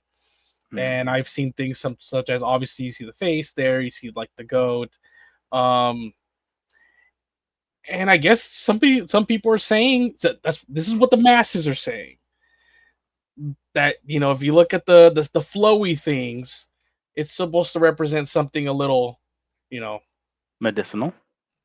well, they had those, and then they also said kind of like a down below type of thing. Wait, where exactly? Which ones? I don't know. People are Is there saying another hog on the stream? no, a female down below this time Oh, instead of okay. yeah. Oh my god, bro. It wouldn't surprise me. We've had one. That apparently, so I supposedly, but anyways. Oh no, somebody says they don't understand this chat. What's happening? I think it's just because we're all kind of clashing together and talking about uncensored Terzo pride. Hey, this is the standard. I'm not going into no vault. This is the standard. Yeah, I will say, if you don't understand the chat, that's perfectly fine. You can always still participate and add in your own stuff. That's fine. Yeah, you could probably start your AIDS? own little conversation that people will go along with as well. So Absolutely, and if we see something that you say that we think is like pretty cool, we will bring it up and talk about it, because we want everyone welcome, no matter if they get a certain part of the fandom or not. You're always welcome. No, please don't. Fair enough. We'll leave you to your own devices. Just know you're welcome into our little community. Yeah, for sure. Everyone is. Chaos in the Skeletalk community. Skeletalk. One typo in the And now first it's one. just gonna keep coming back to haunt us. I swear, we won't be able to get away from it. That's gonna be the the unofficial server name is gonna be Skeletalk. Yes, no more ceremony and devotion. No, Mothman, stop. That's probably what it's fine. If that off put you, we apologize, and Don't worry, it's not coming back up. Don't worry about it. Mm-hmm. Okay. I mean, we never know. Maybe they're I don't know. It's fine. I get being introverted. Yeah. Like as I said before, like jumping into a Discord is quite nerve-wracking. I can understand it being the same for a chat kind of thing. But yeah. Yeah, for sure. Heart, hands, thumbs up. But all right. I did both of those things, but you can't see it. Here we go. This is going to be the next magazine that Papa 5 will have an article, and this time it's going to be a cover story. So it's for the upcoming Metal Hammer issue 399. This is from a listing on eBay, so somebody apparently got like an early copy of it, but it releases in like a few days, so I'm not going to worry about it. April 1st, right? Yeah, it releases April. Trust me, guys. I had to do a bunch of digging. Yeah, so maybe it's not. But all the websites are saying, or some of the ones I had to do some digging because they won't even show what the cover is. So they'll state issue 399 releases April 1st, 400 releases April 29th, but they won't even show the cover. So this is the only place you've seen the cover. And it's from a listing of somebody on eBay that lives in Cardiff in the UK right now. That's apparently got their yeah. They get all the exclusives. They got their hands on an early copy of it apparently. They didn't show pictures of the article, so we can't go through it. But I will get the digital version of it, and we'll most likely go through that. Go through it like the other one. Go through it like the other one. I do quotes. You do reading. Yeah, we could do that. Yeah, and it's going to be a cover story, and it says, "Who is Papa 5 Perpetua?" Not even Tobias knows. Such a great headline for the. And you're gonna get an insert. I love that. So here's the insert you're gonna get. So that's a cool insert there for you. God, I need it so bad. And well, I live in the UK, so I can probably get it quite easily, actually. Because I almost contemplated buying it from this person, but because they're in the UK, it said I probably wouldn't get it till maybe April 19th. I was like, okay. By then I'm not gonna need it for the normal one, yeah. Yeah, but yeah. So, and he only has one copy. So this is, if anybody does want it, I'm not gonna link it. Just eBay and type whatever Metal Hammer issue 399, and it's the only listing that comes up. Because this image floated around earlier from other, I think it was Ghost in Espanol, but they had it kind of cropped. So I had to once again do my digging, and I found out that it was from this eBay listing. So here we go. And then we have the news that Sister Imperator issue number 1 sells out. So it's actually doing pretty good. So that's awesome. I'd love to see that. It says Dark Horse. Well deserved. Yeah, I mean, I thought it was a great first issue, a lot more brutal than I was anticipating. I think it's because the chapters have kind of, like we said, they're kind of more tongue in cheek. But honestly, I love that this comic, it's not. It's kind of serious, and it's fine that that's in this other medium. I like it, so it really fits. I do too. If we want to go back to the Star Wars parallels, yeah. It's like how Star Wars is more of a genre than like a designated set vibe. It's like in the same thing you can have like edgy, grimdark stuff. Sam Witwer shaved head, she's real to me. And then the other one, it's like Pogs and Galaxy's Edge. Whereas this one, it's, you go through Sister Imperator's backstory, which is harrowing. There's some really dark stuff that happens in the first comic. I can't wait to see what the other ones have. And then you get Nihil fighting in a car, and Copia being really pissed about that. Exactly. Like, if the chapters maintain the tongue-in-cheek, that's fine. But for people that wanted to be the lore to be a little more serious, we get it in this other medium, which is great. So that's cool. But actually, I just recalled that we didn't finish this Skeleta cover art thing with the references. So let's cover that really quick before we go on. This right here, from the research that I was able to do on like mirrors, mirror rooms, to see maybe where they got this reference from, apparently it's this right here. It's from the LDS, like the Mormons right now, but I guess it's something that was carried over from, what do you call that? Oh my god. So the name's escaping me, but like that very ancient, they get some of their their practices from this other more ancient one that's been around. Oh my god, the name's escaping me. They've said some presidents have been part of it. Apparently, Tobias. The Masons? The Masons, the Freemasons, yes. Freemasons, yeah. So apparently, for my research, it's not like a Mormon specific one that originated with them. So what this is called is God, oh my god, it's a searing room. I think it's a searing room. I could, that first word could be wrong. It's in my video. And what they do here, and if you kind of look at it really quick, it does look, you see how it's kind of like arranged exactly. The chairs are like where these things are at the bottom. The mirrors are right there. So what happens in this room, the main thing that happens, and it's a very secretive room, like not, it's a very guarded room. They have marriages here. And what the couples do apparently is they stand there and they look past each other, I believe, into the mirrors, because in the mirrors, this is what you see. Those mirrors that are right there on the wall, because they're facing each other, which I heard it's bad juju. You're not supposed to have mirrors facing each other. And you create this freaking vortex into infinity, into perpetua, eternal. Oh my god. Oh.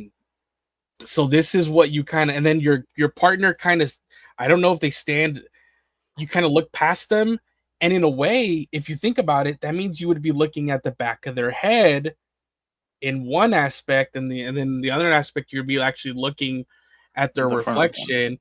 So it's all happening here in this artwork, but I don't know what it's supposed to symbolize exactly, but it's kind of like kind of trippy.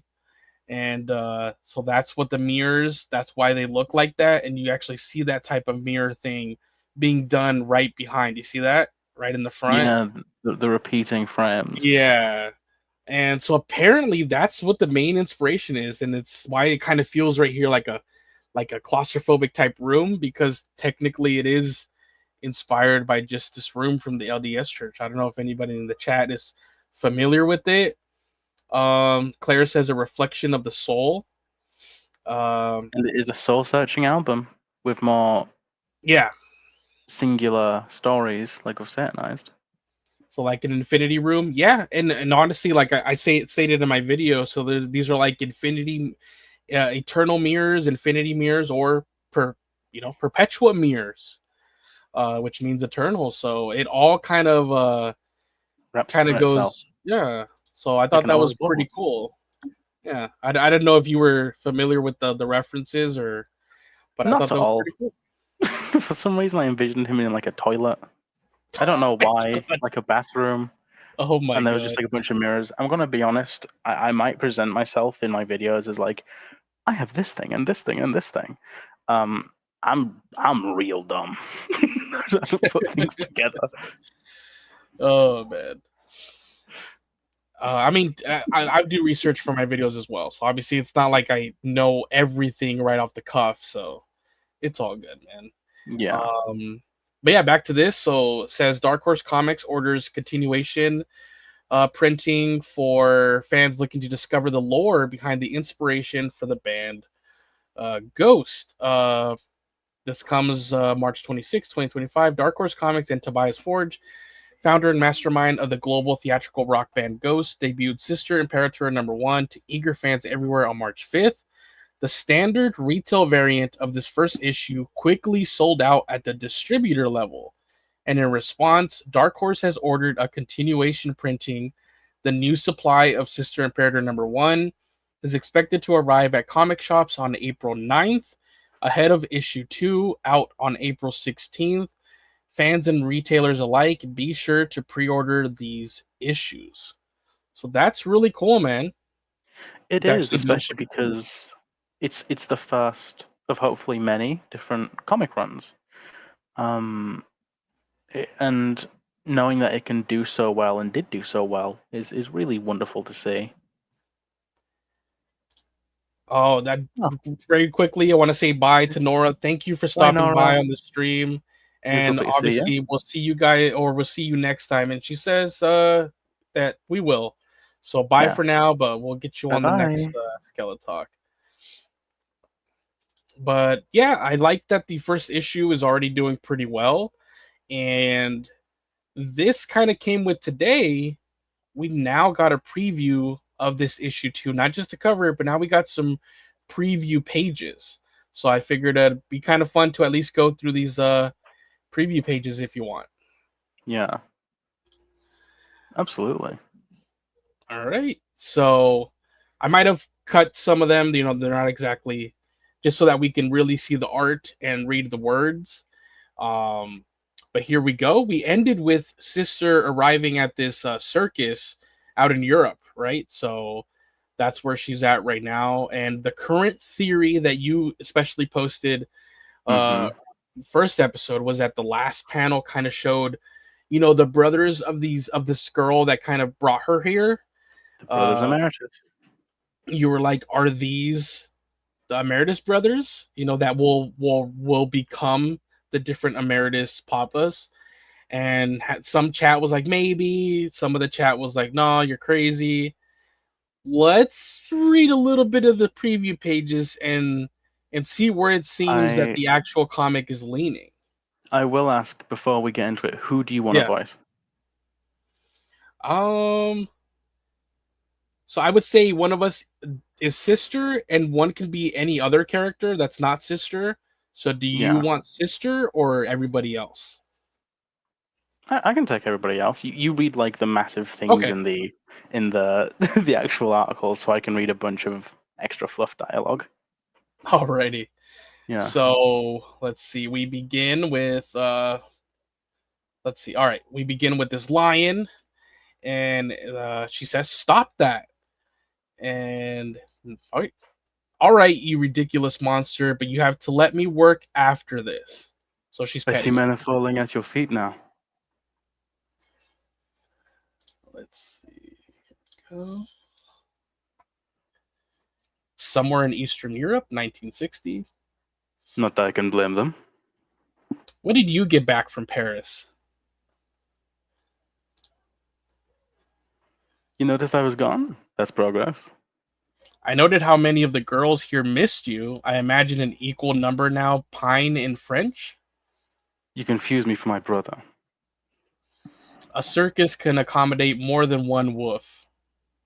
Sister dear, you've wounded me. Unlike Farkas, I've produced no pups. Don't you dare sister me. I've only been here 2 years, and you've traveled for at least half that? Look at you acting like royalty while holding a rake. I'm American. We don't do royalty. And yet you. So it's true. My brother is back. I hear it from Monsignor Bonge because he comes here even before the family caravan. I missed you, Marika. But in truth, I did not expect to find her still a roustabout. Surely her talents are wasted on these animals. Oh, I'm not complaining. Not everyone is born to do acrobatics on horseback. There is no shame in that. If I may have a word, there has been a gentleman here. Shh, your brother might hear you call him that. I'm being serious. I wouldn't joke about this. Not with you. Wait, what have you seen? Who have you? You know there's always drama between troops? But given what you have to fear, I thought this might be something more. Still, I'm not sure. So I do not want to tell my brothers yet. You see how protective they are of you. So if I'm wrong, When are you ever wrong about anything? flattering yet fair. This man I saw, he has been here 3 shows in a row, and I've seen him watching you. Does he look American? I'm not sure, but I'm not sure. He's not loud, but he is tall. Either way, be watchful. Even if not sent by your father, he could have ill intent. Stepfather? Thank you, America. You know you can count upon me, always. Can we please Can get we back to... Oh, yeah, that's you. Sorry. can we please get back what to See, the stuttering, it happens. Can we please get back to why you tortured the old man? Let's see. First, he murdered my father, then assaulted me and killed my twin sisters, forcing me to run for my life. What do you consider sufficient reason? So you're saying he was your stepfather? Look, it's trying to think how adorable. Or, look, it's trying to think how adorable. Just tell me. I have a better idea. How about I tell this my way? Otherwise, you'll never understand the actual evil here. Now you're going fully metaphysical? Good and evil are contextual, you know. That depends on whom you ask. Ha! Point goes to you. Tell it however you're going to tell it. That was never. Anyway, in those days, it was always about the spectacle. But those aren't the moments I remember the best. All done? I've got to get back up there. So that was the last I saw of him. Huh, what a coward. Good crowd tonight. Even a couple of repeat marks. Family is important, but family is a choice. I recall the quiet times best because I chose mine well.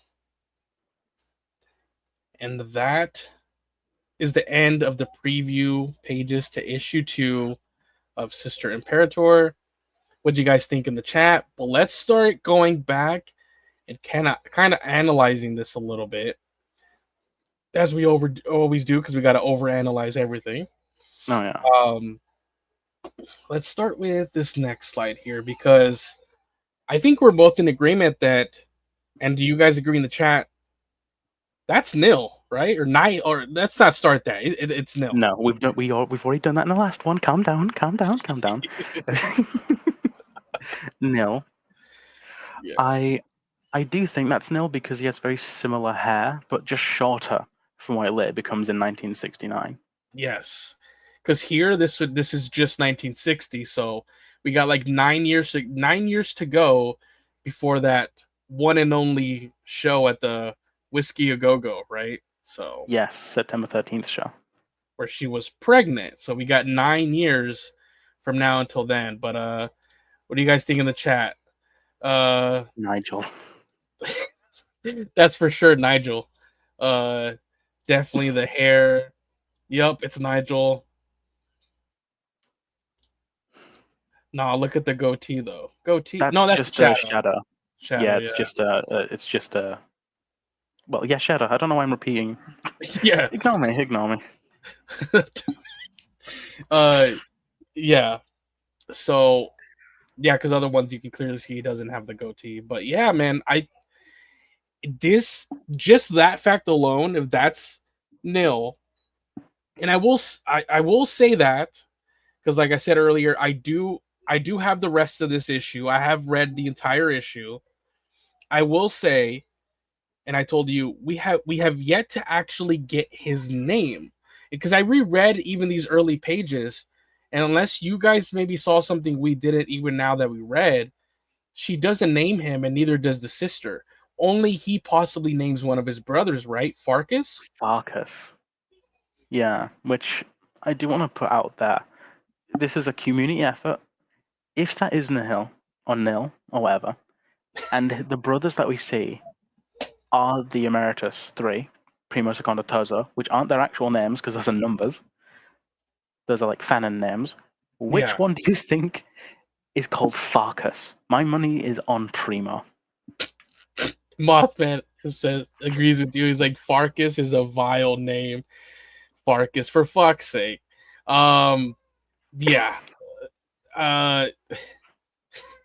Who do you think has the unpleasant experience of being named Farkas? I'd say Segundo. What do you think? Or do you think Primo? I think it's either Primo or Secondo. I think Terzo is going to have way more of a chill kind of name. Probably not Farkas. Feels like Primor Segundo, so he's like Farkas, father of Father of Farquaad. Farquaad. Let's see here. I do not think the twins in the comic are the same twins in the chapters. Oh, like the Ghoul twins? The No, I Ghost think Twins. they are, right? I think they are. I Yeah, think the I think outfit they was are. just changed because they didn't originally have that planned. Yeah, And if not, then who would they be? Although that could be interesting theory crafting. Keep cooking, the Lonely Rhino. Who knows? yeah. We're nobody to say anybody's right and wrong. We don't know, so everybody's discovering this as we go along. But yeah, let's continue here. I just saw So from Salty Devil. Imagine spending 9 months in the womb only to be named Farkas. Thank you, Dev. oh, you guys are crazy. Um, let's see here. In this one, there's really nothing. This is just where he says, you wound me. Unlike Farkas, I've produced no pups. So one of his brother has produced children. He currently has no children. So that means that Copia and Perpetua, if our theory's right, and Farkas is one of Nil's brothers. God, what an unfortunate name. Jesus. And Farkas had children. Perpetua and Copia have some cousins running around. Yeah, unless something really tragic happened to even them, but I wouldn't put it past this comic, to be completely honest. but I will say that I do not have that knowledge. Nothing currently in the second issue kind of painted that, that something might have happened to those pups. Yeah, like Mothman just put in chat. Do any of the Emerituses have kids though? We've never seen that mentioned at all. That's why it is a like. But to be fair, the Emerituses didn't really have a lot of lore before Copia, because that's when the chapters got introduced. They had the summoning, but that was mainly focused on Imperator. We had the propaganda, which followed Secondo, and I think if Secondo had kids, it's most likely accidental. So if I had to guess, it's probably Primo who did have kids, and also Primo seems old enough to be like a grandfather. We didn't get any lore about him pretty much, except for unfortunate details. And basically, if it does turn out that that's what they're doing here, kind of like a little retcon, that kind of means that, especially when I made that video where recently in the interview, memories like Papa Nil, sibling to Papa 123. He didn't misspeak. He kind of just jumped ahead a little bit for something that might probably be revealed in the comic books. So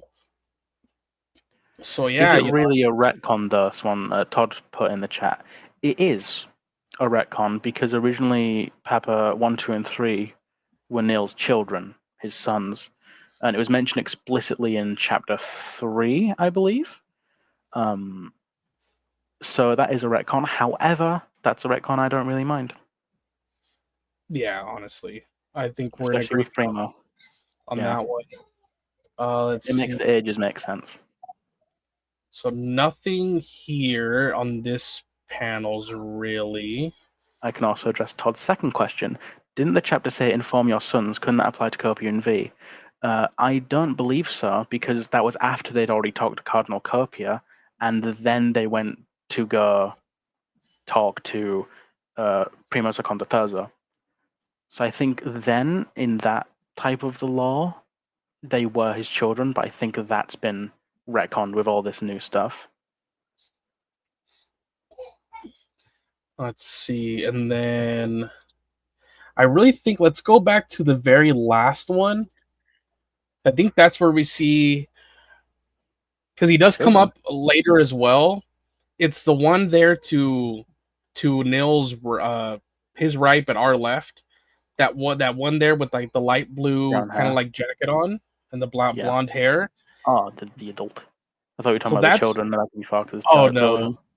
So that's one of his brothers, and I mean, We if did that's see. his oldest one, that would be Primo, right?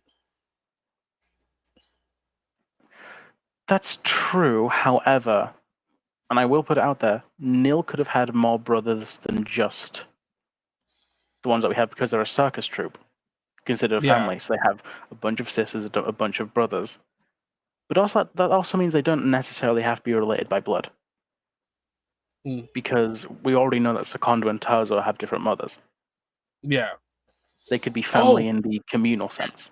you're right, because literally just in this panel, it's saying, family is important, but family is a choice. I recall the quiet times best because I chose mine well.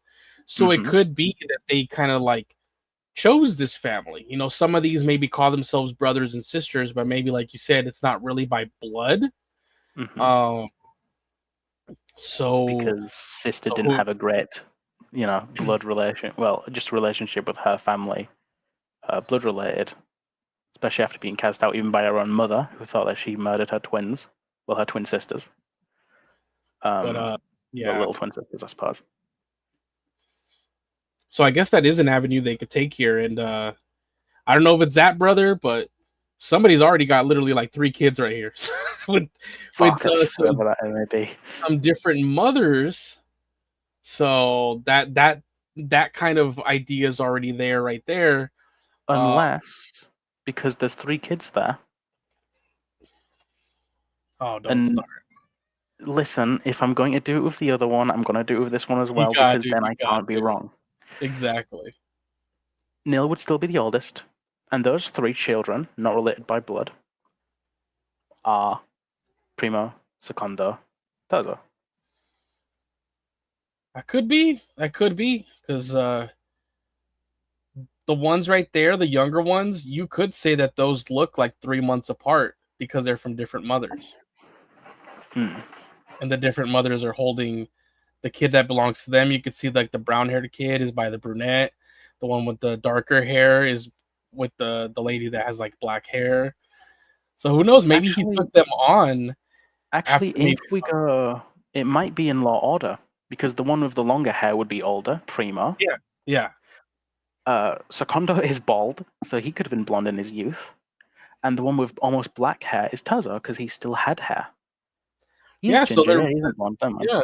So there really is like a whole other route that that they could take. Yeah, that's Hmm. why he went bald. Oh my, because it's What do like you mean he's ginger bald? or bald. Secondo He's like, is bald. I'll take bald. Um, So those could also be the yeah, Papas. yeah. You And know that would what? mean Neil is Yeah, still the oldest one. So we have 2 ways it could go. Either the other adults with him were the Papas, which in my head also didn't make a little sense, because that means Terzo would be as old as Nil, maybe like a few years younger because he's an adult by this time. yeah, yeah. So really, I don't know.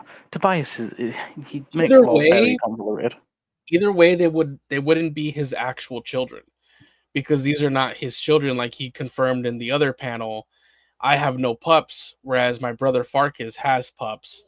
Who knows So if he would be Farkas is responsible Uncle for all Nil. 3 of these, or if like these 3 kids belong to like a couple of his brothers, or maybe 3 brothers, one for each. We don't know. You know what I mean?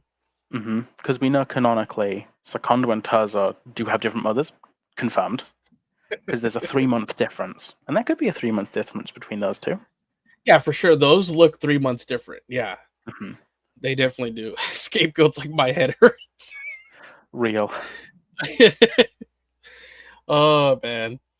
So it's like this comic is great, yet it's making the fans that are into the lore's head hurt trying to piece this together, especially because we're not getting it all dumped at once. If we had the whole 4 issues at once, we could be like, all right, this is what happened, this is the case.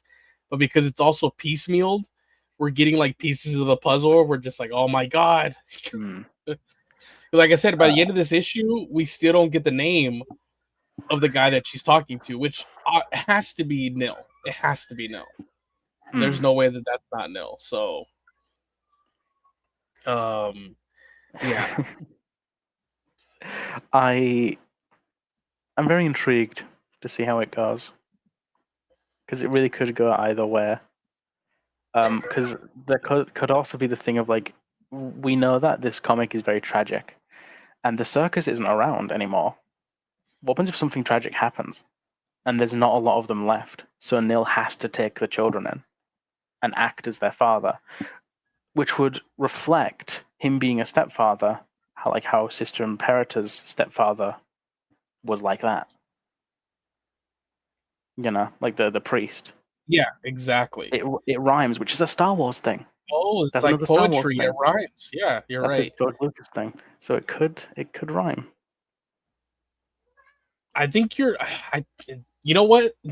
Now that kind of seems like the more the more like that's like theory A now, and the other one maybe became theory B.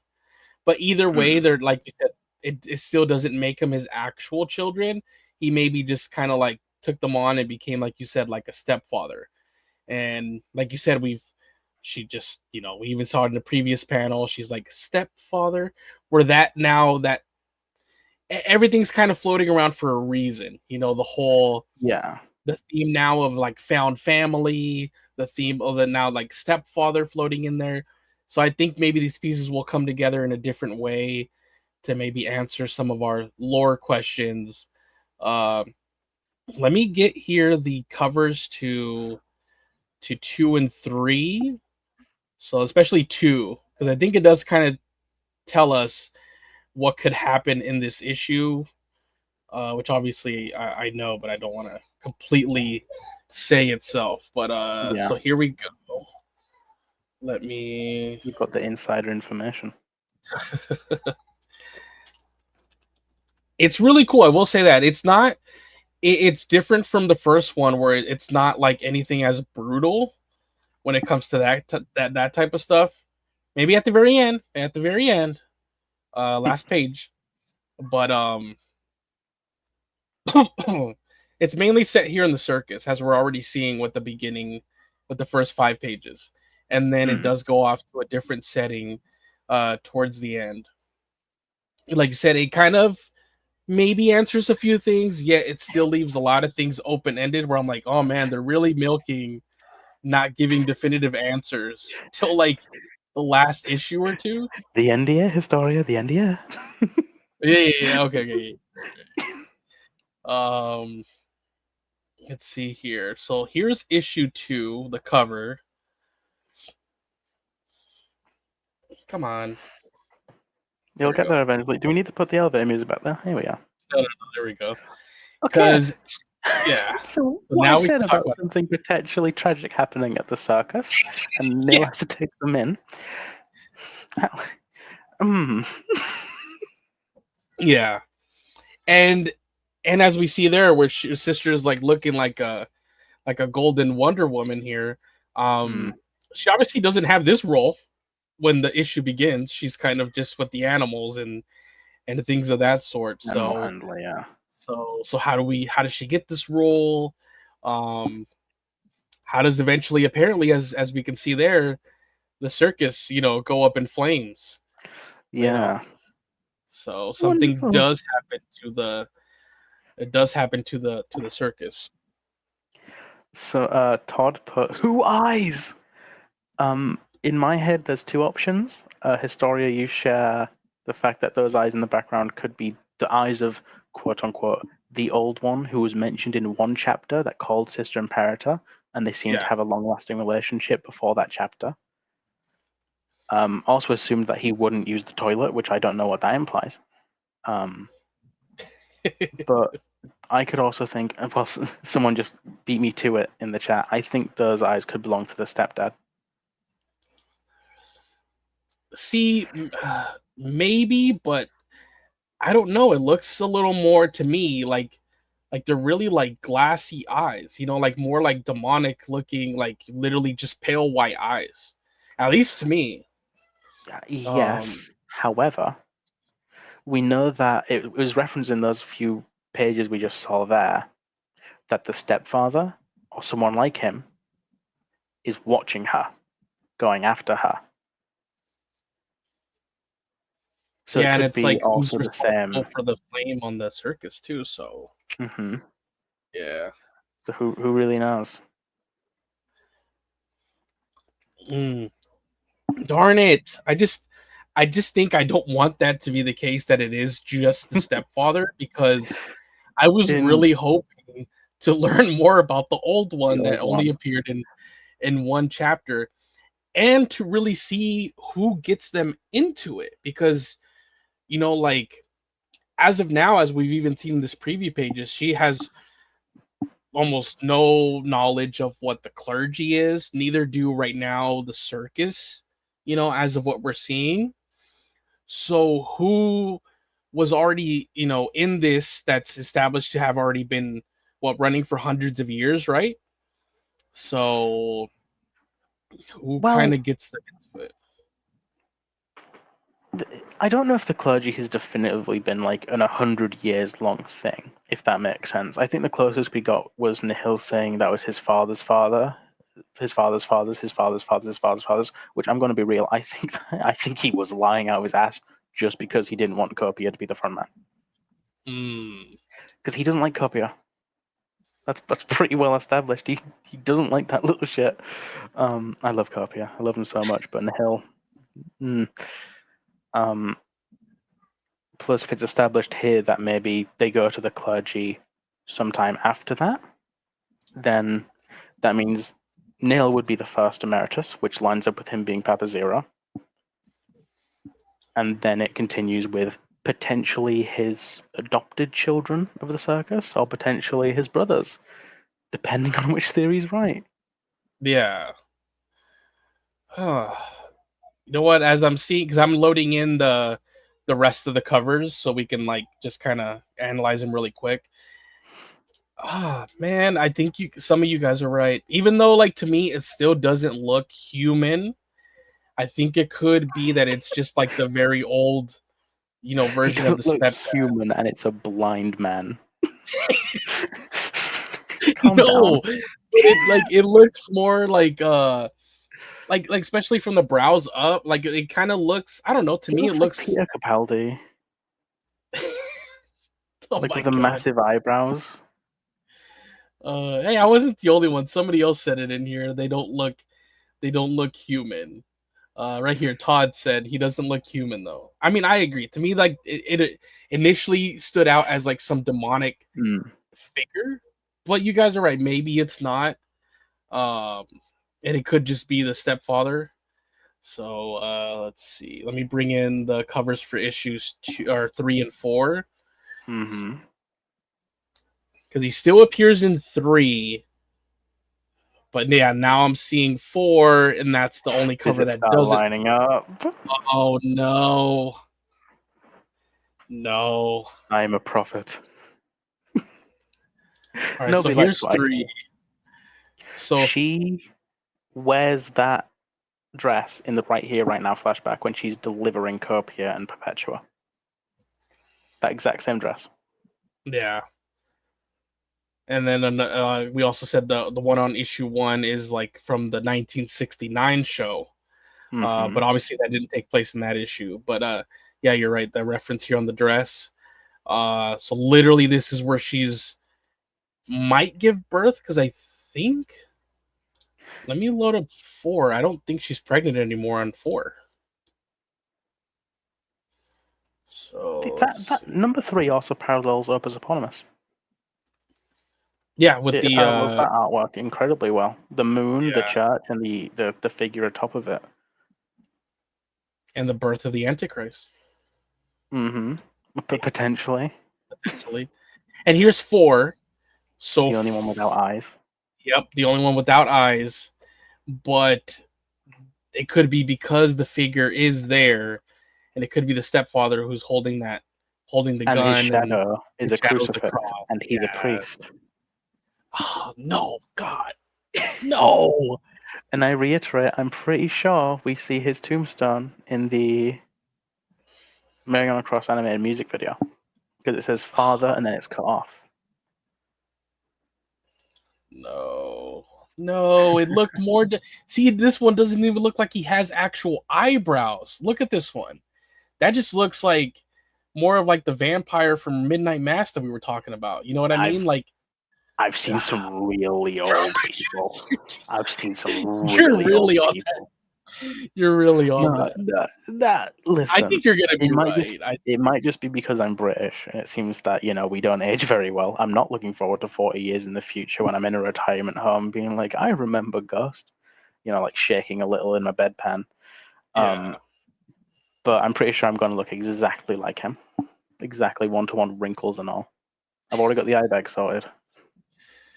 And yeah, like this is the only one that doesn't have the eyes there because he's probably the figure that's present in the cover. So I'm like, that's I guess could explain it. I'm still holding out hope. I'm not gonna. I gotta die on my hill that I'm hoping that's the old one.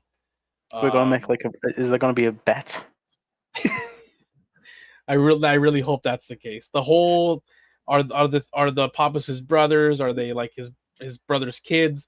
That one I could take it or leave it, but I'm like, please, I just wanted the old one. To just have more like past lore to the clergy, because this will kind of make it seem like almost they started it themselves in a way. I will say it is also entirely possible Tobias completely forgot about the old one. We know he's retconning stuff. He might have just forgot. He appeared in one chapter over a phone. We don't know what he looks like. Yeah. I once said to my friend that like maybe the old one, because he's like behind the scenes sawing stuff, was like the precursor to the idea of Solitarian before we saw him. And like maybe that's why that idea was still there, being behind the scenes, making sure that the tour dates are being announced, and he announces the tour date of the new one. Pulling those strings from behind is like this precursor before they got an actual actor, similar to how Nihil was in it. It was in the latex mask and was recorded in the unaired original darker version of Chapter 1 in the same mask before they got an actor. It's possible. I know, like I'm saying, you guys are right that are saying it's probably the just the old version of the stepfather. Probably right. I'm still gonna hold out hope. But yeah, it's still a great issue, and I wish I could talk to you guys about the second half of the issue, but we'll save that for when the issue actually comes out and we can fully dive into it. So it'll give us more discussion for the future. Loki says there's a cross on her. She's on a cross. Could be linking to the Mary on a Cross music vid. And as I said, that gravestone that said Father something. The priest is referred to as a father. When he dies, it would be put on his tombstone. Oh. So he could be killed and buried. And, well, no, that wouldn't make sense, would it? I'm wrong. I'm stupid. Because he's alive after she gives birth. And the Mary on a Cross music video showing the conception of Copia and Perpetua. I'm stupid. I'm done. Everyone should unsubscribe for me, dislike my YouTube videos, subscribe to Historia, and like all of his stuff. Just run my channel into the ground. Relax. Midnight Mass is so good. Yes, it is. It is. Anybody who hasn't seen it, go watch it. It's amazing. A great, fresh take on the vampire mythos. But very. But yeah, I think that's pretty much everything I kind of have here. For us to talk. The oh no, the bald. No. Bald? Oh, don't call me that. Not yet. No, you don't know. Here we go. Oh my god. There we go. Oh yeah. There we go. I just realized they don't have any clue what I look like. I could be bald.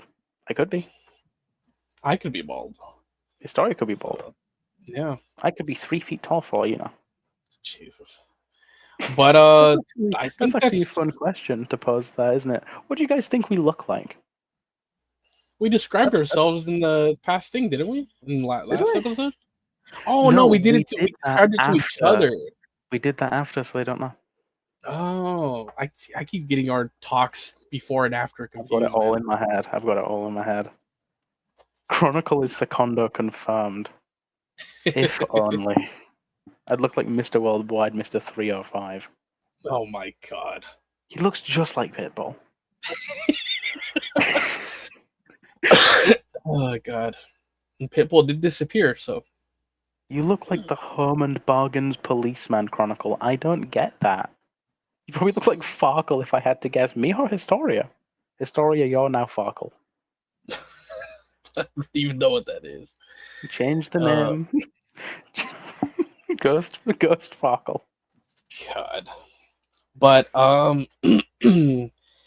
we how many weeks are left till you go see the show? Week after Is it next, 2 I'm weeks? pretty sure. 2 weeks, pretty much. Well, a little over. Oh yeah, yeah. Like I am going on the third week from now. to. 1, 2, 3. Yep, on the third week from now, you see it on Tuesday the 15th. You go to see the first ritual, the first concert, and then on the 16th, this full issue drops. So we'll for sure have a Skeletalk. We'll have to find out what time it drops, because yeah. I'll have to like get home from going to Manchester. You'll probably be dead though. I don't think you could do a Skeletalk after going to a ritual, right? Will I be dead? No, like tired, like dead tired. Oh my god. I thought you were referencing the fact that I said Tobias was going to execute me live on stage last episode. Oh my god! Like, yeah, it's like, oh yeah, I'll have a new co-host starting on the 16th because, yeah, Kane will literally be dead. Dropped dead. Yeah, no, I meant like dead tired. Yeah, I would probably if we started the Skeletalk, you would all hear me like vibrating with excitement, and then pass out, and then like just like, Oh my god! Just like heavy snoring. Yeah, we don't need that. So we'll figure it out what day works best for the actual Skeletalk. That way, you recover from going to the concert. The issue drops, and then we have it loaded up here. Get my video edited because I'm going to be making a video. For sure, the vlog that's either a selfie or a POV. We'd TBD. You might see what I look like. You might not. It'd be really funny if like one of you goes to the Manchester show and you like bump into me and you never know. I'm gonna wear leather gloves with silver nails on them. That's the most you're gonna get. God. But before then, I guess we have, this upcoming week we have the Metal Hammer cover story dropping. So hopefully some interesting tidbits there. So we might do a Skeletalk next Saturday. We don't know. I guess it just depends on how you're feeling, and I guess we'll take it there week by week. We'll see how we go along with this. We might skip a week after that, and then just go to the tour / issue 2. We'll see, and then right after that, it's just the album itself. Like a week or two after that, man, it's crazy. And then after that, no more Skeletalk. The show disbands. No, there'll be tons. There'll be stuff to talk about, especially with this like community we're trying to build up, which I do want to say thank you all for being so wonderful and so funny and not bringing up my father. Oh my god, no. Jesus. I've just spoken it into existence. Oh Lord. I wear my crown of thorns. This was another fun one. Thank you again for joining me, and of course, the people who really make this show is everybody here in the chat. That's just, you guys are freaking amazing, guys. So you're all fantastic, and I heart hands out to all of you. You're wonderful. Thank you for tuning in. I'm very happy that this has worked out as well as it has, considering I just kind of yap while you make presentations. And I say something embarrassing every other minute, so you've all got that to look forward to in the future ones. And definitely in the future, like, I wish you guys would start like on my YouTube channel. I don't know if Chronicle has this, but go to the information, and on the contact me, like I should have the email, like ghosthistoria@yahoo.com. Maybe I'll just put it down here just in case. Yeah. And definitely send us like fan art. Send us if you guys start going like once the tour, like, any pictures, like if you guys are, go attend the tour, obviously not in there because you got to put your phone away, but maybe, before or after, anything like, we'll showcase you guys either in future Skeletalks or maybe in individual videos on the channel. So definitely, I'd love to be able to highlight the community that way, either with fan art, anything really, pictures, fan art, I think we theory. should really put forward exactly, yeah, like putting out like here's an assignment. Do like yeah, like how we were joking before, like this is homework. Like go out and watch some things, listen to music, make theories, and then bring them to us, and we will talk about them, discuss them with all of you here. Historia just put his email in the chat, so feel free to message and with your ideas, with your art, anything. Could you imagine if they do art of what we could potentially look like based on our voices? That would make me horrified to do a face reveal. Oh my god. What happens if they imagine me hot? I can't do that. Oh man, Skeletalk fan art. Wow, I can't wait to see it. I'm like already imagining. I mean, you guys I've will already probably have. won't do it. They probably won't do it, but if you do, like, Nah. that'll be so cool, man. I've already had Fan art, hearing some of your guys like send in some theories. So like honestly, like even if you have longer ones, send that's what the email's for. Yes. And I we would can like love. make those like a topic in a future video. So obviously, like definitely, guys, even if you have like not even if it's not like a sentence or two, send in a paragraph, send in 2 paragraphs, whatever, fan art, whatever you guys want. That way we could really showcase you guys in the community because it's not just about me and Kane here, me and Oh, yeah. Chronicle. It's all of us. Like we're doing this awesome ghost hangout. So definitely don't feel free to send stuff there. Please keep everything. Please, I'm begging you, keep everything nice and Above the PG, belt. please. Yeah. Yeah, please. I just I saw in really, chat. I'm actually being honest with that. I don't want to open, like Yeah. just, yeah, because I will The block email it and or get whatever. swarmed with. Yeah, there is a line, and while we do Yeah. agree that that quickly showing 7 inches of satanic panic is funny, don't flood like Historia's actual email with that, because there is a line. Yeah, please. Yeah, we might be funny little internet men, but we've got our own little things that we don't want to be inundated with. Yeah, and Mothman said it good right there. No ceremony and devotion, jump scares, please. That's literally that's the motto right there. Please, just none of those, No and year zero we'll be fine. moments. Anything else, your own theories, your own selfie photos, and maybe like attending the concert before and after, fan art that you guys do. Feel free. Real quick, is it Avas says goodbye. Aves? I'm gonna miss you guys. Thank you for stopping by. I know this was the one that Yeah. said kind of confused about the chat and all that, but I hope that by the end you had a good time. Yeah, I hope so. Hope so. It looks like it says the miss you guys, so hopefully Yeah. that's the case. And we'll see you Thank you very next much time, for of joining. course. Yeah, for sure. See you then. Let's Is there any last little things that we want to wrap up, talk about, or add?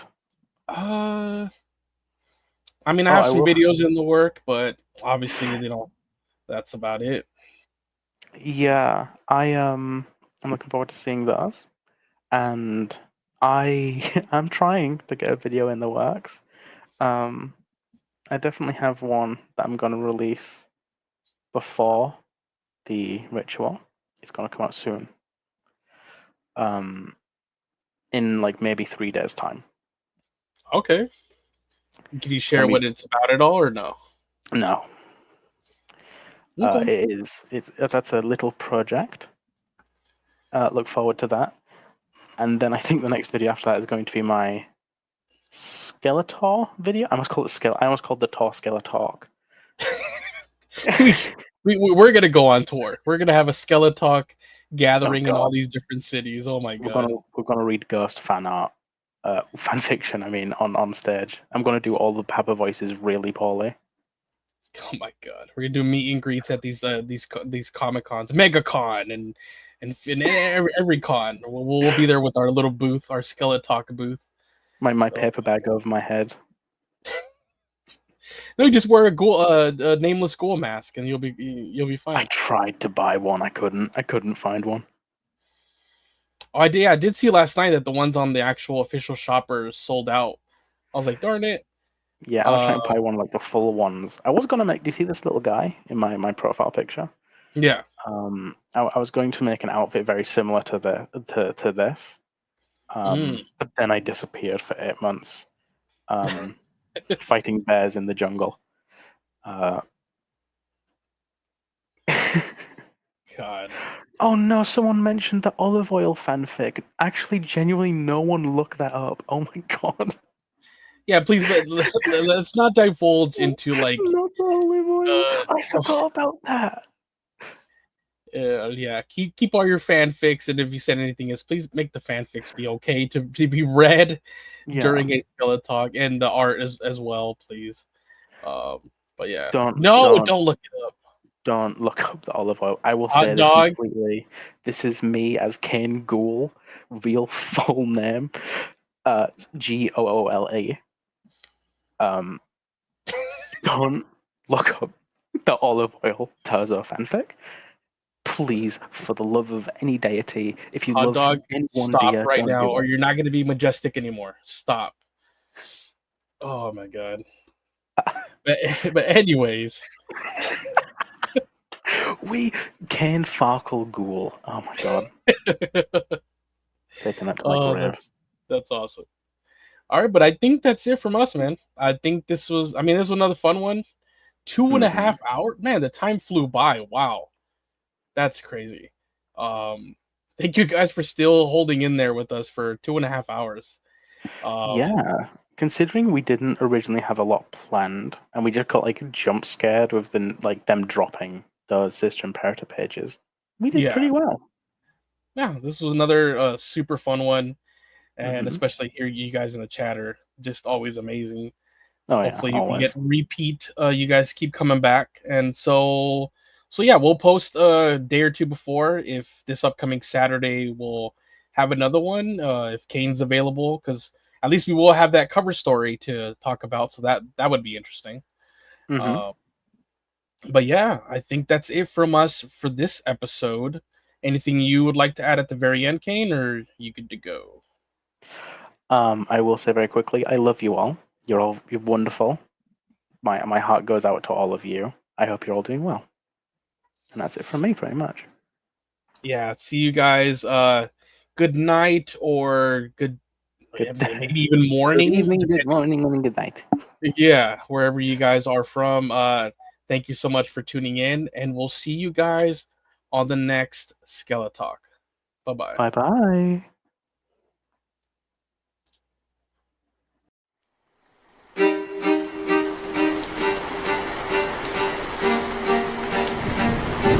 If you have ghosts, you have everything.